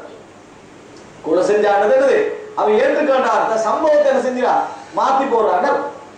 கொலை சிறந்து ஏற்றுக்க முறையா மாத்தினாலும் கொலை செய்யறது என்னது ஏற்றுக்கொள்ளப்படும். இன்னொரு வழங்கணும், இது வந்து சும்மா எல்லாம் விசாரிக்கல. 13 நீதிபதிகள் வரைக்கும் இந்த சப்ஜெக்ட் போகும். 13 நீதிபதிகள். நான் கேட்கிறேன், 2006ஆம் ஆண்டு, இன்றைக்கு 2013ஆம் ஆண்டு, அது வரைக்கும் ஏன் விட்டு வச்சிருந்தான்? மன்னிப்பு கிடைக்கிறது தான். மன்னிப்பு கிடைக்கிறது தான் என்ன செஞ்சுதான், முழுமையானதெல்லாம் விட்டு வச்சிருந்தாங்கன்னா என்ன செஞ்சிடக்கூடாது, மறந்துடக்கூடாது. அதுக்கு பின்னால கொலை என்ன செஞ்சது, அது ப்ரூஃப் ஆகினதுனால மரண தண்டனைன்றது கன்ஃபார்ம் ஆயிடுச்சு. மரண தண்டனைன்றது கன்ஃபார்ம் ஆயிடுச்சு. கன்ஃபார்ம் ஆன பின்னால 3 மாசம் அவகாசம் இருக்கும். ஆனாலும் இலங்கை அரசாங்கத்துல தலையீடு, மேற்கத்திய உலகத்துல தலையீடு, வெளி உலகத்துல தலையீடு, இந்த அழுத்தங்கள் வந்ததுனால சவுதி அரசாங்கம் மரண தண்டனை நிறைவேற்றாமே செஞ்சது. நிறைவேற்றாமைக்காது, டைம் கொடுத்துட்டே செஞ்சது வந்தது. எதுக்கு? அந்த பெற்றோர்கள் மன்னிக்கட்டும். அதாவது உங்களோட பிள்ளைய கொலை செஞ்சவரை நீங்க மன்னிக்கணும். விளங்கிட்டா? மன்னிக்கட்டும். உங்களுக்கு என்ன செய்யும்? புள்ள கண்ணில் வரும். என்ன செய்யும்? நான் உங்களுக்கு அந்த ஃபீலிங் ஏற்படுத்தி காட்டலாம். விளங்கிட்டா? உங்களோட பிள்ளைய நீங்க கண்ணில் எடுத்தீங்கன்னு சொன்ன அந்த கொலை செஞ்ச பிள்ளைய துடி கண் முன்னா எடுத்தீங்கன்னா உங்களுக்கு என்ன வரும்? மன்னிக்கணும்னு என்ன வரும்? புள்ள உனக்கு சமனா இந்த உலகத்துல நான் யாரையும் என்ன செய்ய மாட்டேன், நினைக்க கூடாது அப்படின்னு நினைவருமா இல்லையா? அது இயற்கையில நம்ம மனசுல வந்துட்டே இருக்கு. கடைசியா மரண தண்டனை நிறைவேற்றுவதற்கு முன்னால மன்னரோட ஓர்டர்ல ரிசானா நபிக்கு முன்னுக்காக அந்த தாயை கொண்டு நிப்பட்டான். நாளவருக்கு முடிஞ்சு சொல்லிட்டா இறக்கம் வரட்டும், மரண தண்டனை கொடுக்கணும் நின்றார். என்னடா மரண தண்டனை கொடுக்கணும் அப்படின்னு நின்றுட்டான். என்ன செய்திருக்கல? இறக்கம் இல்லாத பெண்மணி, இறக்கம் இருந்ததோ இல்லையோ அல்லாஹ் கொடுத்த உரிமையை செஞ்சுட்டான். மற்றவங்க எல்லாம் இறக்கம் உள்ளோடு வச்சுக்கோங்க, இவன் மட்டும் இறக்கம் இல்லைன்னு வச்சுக்கோங்க. அல்லாஹ் கொடுத்த உரிமையை செஞ்சானா இல்லையா? அப்ப அல்லாஹ் இறக்கம் இல்லாதவனா? இறக்கம் இல்லாததுக்கு அல்லாஹ் தூண்டுறான், இறக்கம் இல்லாத சட்டத்தான் செய்யறான். இதுக்கு அந்நியர்கள்லாம் சேர்ந்து கண்டு மிருக தண்டனை, அந்த தண்டனை, இந்த தண்டனை, மோசமானவர்கள் எல்லாம் மார்க்கம் என்ற பெயர்ல என்ன செய்யறாங்க, இந்த மாதிரி இதெல்லாம் செய்யறாங்கன்னு கேட்கிறாங்க.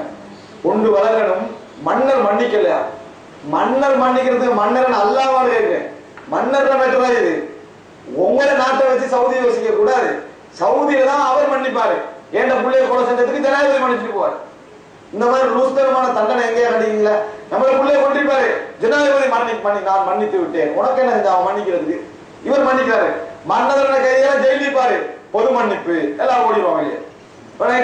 இங்க அநியாயம் செஞ்சவங்க நம்ம என்ன செய்ய தெரியுமா? நம்ம பார்த்திருக்கோம். நம்மளோட பிள்ளைல அநியாயம் செய்யப்பட்டு அவர் மன்னிக்கிறாரு, பெரிய மன்னிப்புதாரர். அவரோட பிள்ளைய கொலை செஞ்சுதான் மன்னிப்பு வழங்கிக்கும். பொது மன்னிப்பு இவனை மட்டும் விட்டுறாருவான். ஏன்னா அவரோட பிள்ளை இவன் பொது மன்னிப்பு கொடுக்குறாங்களா? சவுதியில பொது மன்னிப்பு கொடுத்தாங்களே, சவுதியில பொது மன்னிப்பு கொடுத்தாங்களா? எங்க கொடுத்தா சவுதியில பொது மன்னிப்பு? சவுதியில பொது மன்னிப்பு கொடுத்தா டிராபிக் பாதையில மன்னிப்பு கொடுப்பான். வணங்கிட்டா நடுவோட பேர் இந்த கோட அந்த கோட்ல போறதுக்கு மன்னிப்பு கொடுப்பான். இதுக்குதான் சவுதியில பொது மன்னிப்பு. எவ்வளியே இது மன்னர்ல விட்டு சட்டம் அல்ல, இது அவர் போக வேண்டியதான். அவரோட மகன் செஞ்சாலும் தண்டனை தாங்க. இதுதான் அந்த சப்ஜெக்ட். சவுதியில மன்னர்களுக்கு கொடுப்பாங்க. அவங்க தனி தலைப்புன்னு எடுத்து உங்களுக்கு பேசுனா ஒன்னரை அவருக்கு கொடுக்கப்பட்டவங்க யார் யாரு, கொடுக்கப்பட்ட அமீராக்கள் யார் யாரு, எத்தனை அமீராக்களுக்கு விபச்சார பேர்ல தண்டனை கொடுக்கப்பட்டீங்க, அதை சொன்னோன்னு என்ன சொல்லுவானு? அமீர்மார்கள் ஆக மோசம் சவுதியில இருந்துவாங்க. ஏன் நம்ம எதை சொன்னாலும் இன்னொன்று சொல்லணும், ஒரு குரூப் தான் இருக்கும். இப்ப நான் வந்து அமீர்மார்கள் இத்தனை பேருக்கு விபச்சார தண்டனை கொடுத்தீங்கன்னு ஒரு பட்டியல் சொல்லிட்டு ஒழுக்கம் கெட்ட தலைவர்கள் இவர்களே நாங்க நம்புறோம். மத சைடு வருவான். எப்படி பேசுறது இந்த குரூப்போட? எல்லாம் நடுநிலையில எப்படியாவது குறை சொல்லணும் என்ன செய்யறது நின்றுட்டு இருக்கிறது. நிறைய பட்டியல் பிரிட்டிஷ்காரன் கொடுப்பாங்க, அமெரிக்கா காரணத்தோட ரிமாண்ட்ல வச்சுக்கா ஸ்ரீலங்கா பொம்பளை கொண்டதுக்குன்னா நான் மரண தண்டனை வார நாள்ல இன்ஷால்லா அறிவிக்கிற கிளாஸுக்கு இருந்தா விளங்கிட்டா. ஒரு ஸ்ரீலங்கா பொம்பளைய 7 வயசுல வேலை செஞ்ச ஒரு பெண்மணிய கொண்டதுக்காக வேண்டி ஜெயில வச்சுக்கிறேன் கன்ஃபார்ம் பண்ணி இன்னும் 2-3 மாசத்துல மரண தண்டனை கொடுக்கப்பட்டிருக்கு. அமெரிக்கன் காரங்க கொடுப்பாங்க. சவுதி இளவரசர் 2002ஆம் ஆண்டு அழகான ஒரு அறிக்கையை சொன்னார். எதுக்கு பிரிட்டிஷ் லீக் 2-3 பேர் தண்டனை கொடுத்தா இங்க இலங்கை இதுல சவுதியில கொடுத்த உடனே மனித உரிமை அதுல பேசினாங்க. மனித உரிமை யார்? அவர் என்ன சொன்னாரு? குர்ஆன் சொன்னா மனித உரிமை பாதுகாக்கும். குர்ஆன் சொன்னாலும் மனித உரிமை என்ன செய்யும்? பாதுகாக்கும். தனியா ஒரு மனித உரிமை இஸ்லாத்துக்கு தேவையில்லை. இது ரெண்டும் பாதுகாக்கும். வலியர்தா மையர்தா வலியர்தம் மையர்தம். கோவிக்கிறவங்க கோச்சிக்கங்க, திருப்தி ஆகியவங்க இருக்கிறது.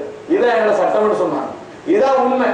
இதுல சவுதி மேற்கத்தியர்களுக்கு சார்பா இருந்தா நான் கேட்கிறேன், மேற்கத்திய சார்பா இருக்கிறேன்னா மரண தண்டனை கொடுக்காம இருக்கணும். ஏன் அவ்வளவு அடுத்த மேற்கத்தியத்துல கொடுக்காதே இந்த பிள்ளைக்கு மரண தண்டனை கொடுக்காதே மேற்கத்திய முழுசா அழுத்தம் கொடுத்துட்டு இருக்கு.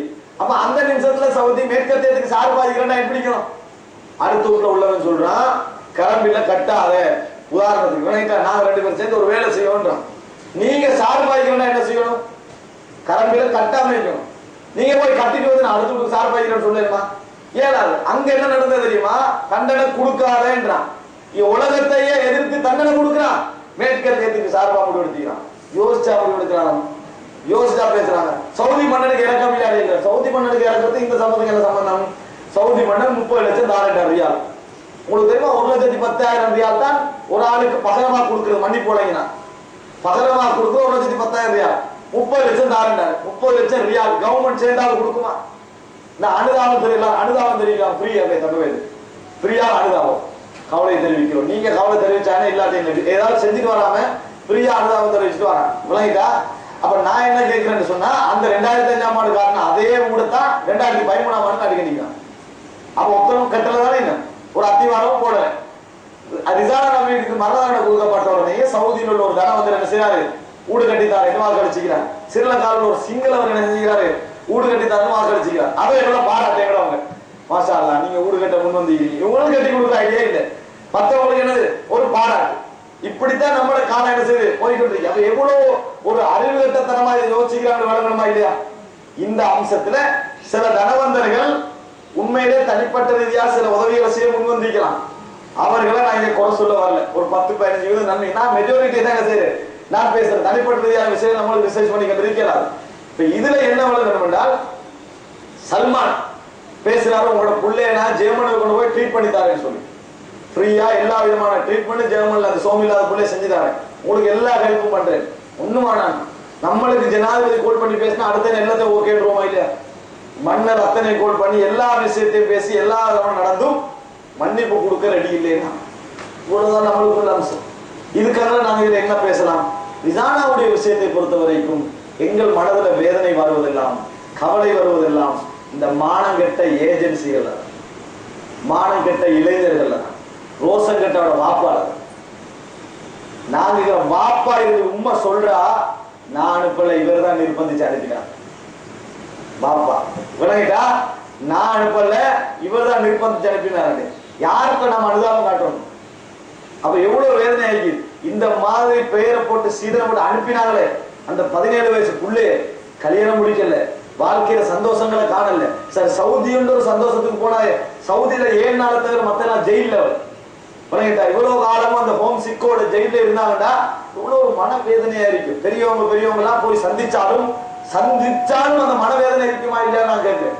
அப்ப ஏஜென்சியும் எந்த விதமான நல்ல மனசு இல்லாம இதை போட்டு செஞ்சு அனுப்பிட்டு 17 வயசு 23 வயசா காட்டி அனுப்பி வச்சுக்கிறாங்க.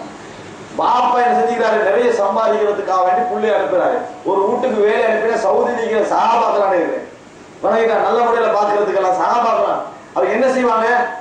தாத்தாட்ட ஒரு நாள் வேலை செய்யணும், தங்கச்சிட்ட ஒரு நாள் வேலை செய்யணும், மாமாட்ட ஒரு நாள் வேலை செஞ்சு எல்லாத்தையும் வேலை செஞ்சு மாடா உழைச்சு சல்லி அனுப்புறது ஒரு வாப்ப விரும்புவாங்க. இப்ப என்ன காரணம்? ரிஸ்க்கு சம்பந்தமான சரியான நம்பிக்கை இல்லை. அல்லாஹ் தாலா உணவளிப்போட சரியான நம்பிக்கை இல்லை. அரபிக்காரன் எங்களுக்கு சாப்பாடு போடணும் விளையுதா? இந்த ஒரு நிலைமை இல்லாம என்ன செய்யலாம்? அங்க அனுப்பி சீக்கிரத்தை பார்க்கலாம். அப்ப எவ்வளவு ஒரு பெரிய ஒரு கேவலம். சவுதிக்கு ஒரு சட்டம் போடலாம் தானே, இஸ்லாமிய சட்டம் தானே அங்கெல்லாம் இருக்குது. பெண்களை எடுக்காதேன்னு ஒரு சட்டம் போடலாம் தானேன்னு கேட்கிறாங்க. அந்த சட்டம் போடுறதுல உள்ள சிக்கல்களை நான் ஒரு விளங்கப்படுத்துறேன். போடலாம் சவுதி, அதுல உள்ள சிக்கலை விளங்கப்படுத்துறேன். ஏன்னா அரசாங்கத்துல சட்டமன்ற போடுறதுல உள்ள பிரச்சனை வழங்கணும். இலங்கைக்கு போடலாமா இல்லையா? பங்களாதேஷ் போட்டிருக்குது, இந்தியா போட்டிருக்குது, ஹவுஸ் பேட் நாங்கள் அனுப்புவதில்லை. ஏன்னா நாட்டு பெண்களை வேலைக்காரியாக செய்யறதில்லை, மாற்றுவதில்லை. ஜொப்புக்கு அனுப்புவாங்க, பைலட்டா அனுப்புவாங்க, ஆபீசரா அனுப்புவாங்க, அக்கௌண்டன்ட் அனுப்புவாங்க, இன்ஜினியரா அனுப்புவாங்க. ஹவுஸ் மேட்டான செய்ய மாட்டாங்க, அனுப்ப மாட்டாங்க. ஏன் உனக்கு பங்களாதேஷுக்கு வர என்ன உனக்கு வரல, அனுப்ப மாட்டாங்க. இப்ப பட்ஜெட் போட்டிக்கிற அந்நிய செலவாணிக்குரிய பட்ஜெட் புதுசா எப்படி இல்லாம ஆக்குவான். அப்ப ஒரு ரிசானா போடுறது பாருங்க 3 மாசம் மறந்து, அடுத்த ரிசானா வரப்போ என்ன செய்யும், இந்த பேச்சு டாபிக் வரும். அடுத்த மறுபடியும் இன்னொரு ரிசானாவை கொண்டு விட்டாங்க சொல்ல என்ன செய்வாங்க, இங்க பேசுவாங்க. இதுக்குரிய தீர்வு எங்களோட சமுதாய பிரச்சனை, அந்த பிரச்சனையை மட்டும் தான் பாக்குது. இதுக்குரிய தீர்வு சம்பந்தமா பேசுறாங்க இல்ல. அடுத்த இளைஞர்கள், சீதனம் வாங்கி திருமணம் முடிக்கிற இளைஞர்கள், ரோசமற்ற இளைஞர்கள் முதல்ல பெண்கள் புறக்கணிக்கும். இந்த சீதனம் கேட்டு வாயும் பிச்சைக்காரன் நம்ம வச்சு முடிக்கணுமா நினைக்கணும். இவனை முடிச்சு வேணே நல்லா பாப்பானா, பணம் எந்த வாப்பாட்ட பணம் கேட்டு கேட்கிறவன் நிச்சயமான இந்த குடும்பத்தை ஏதாவது சுகவீனம் வந்து இவன் பார்க்க போறது என்னைய தவிர.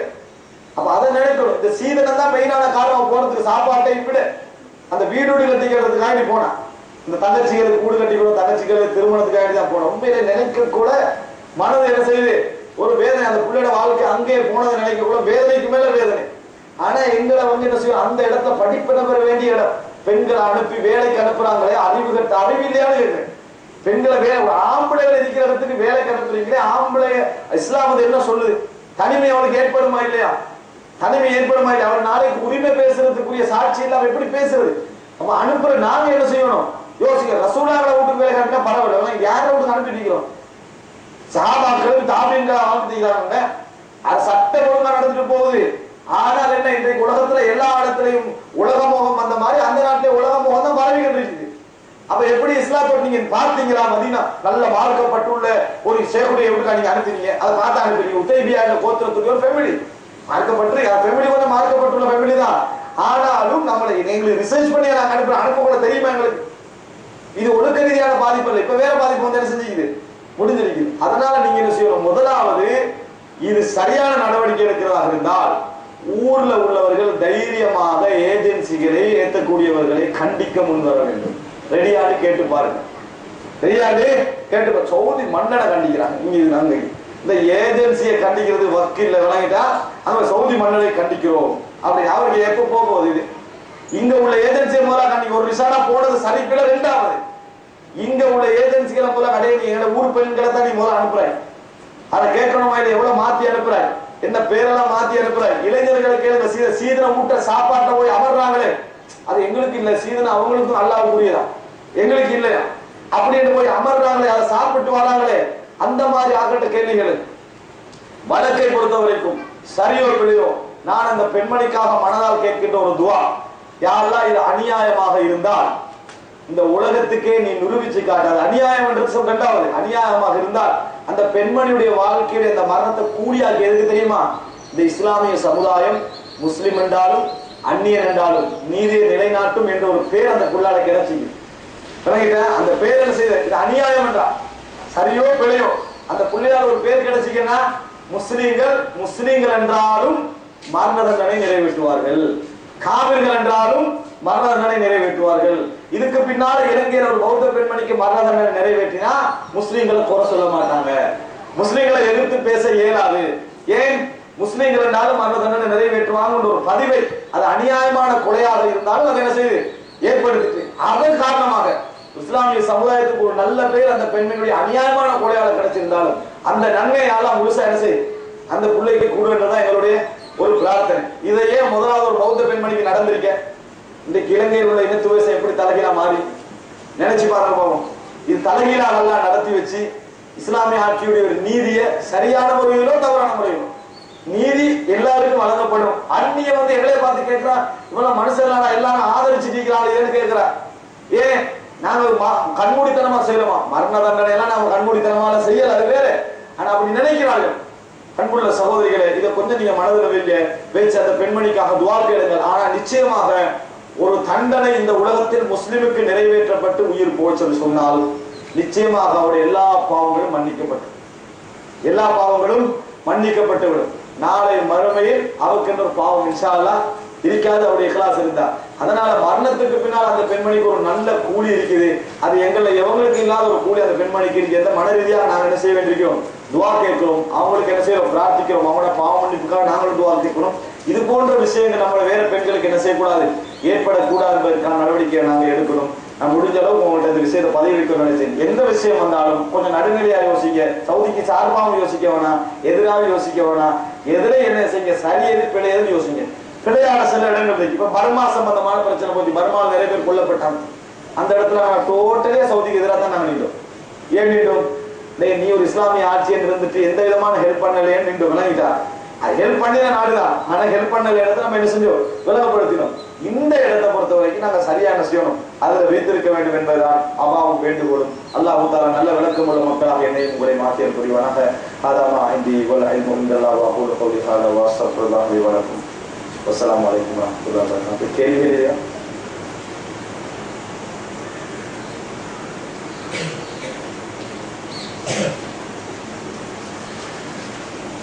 இல்லைன்னா முடிச்சுக்கணும். சுப்ஹானக அல்லாஹும்ம வ பிஹம்திக அஷ்ஹது அல்லா இலாஹா இல்லா அன்த அஸ்தக்ஃபிருக வ அத்தூபு இலைக்.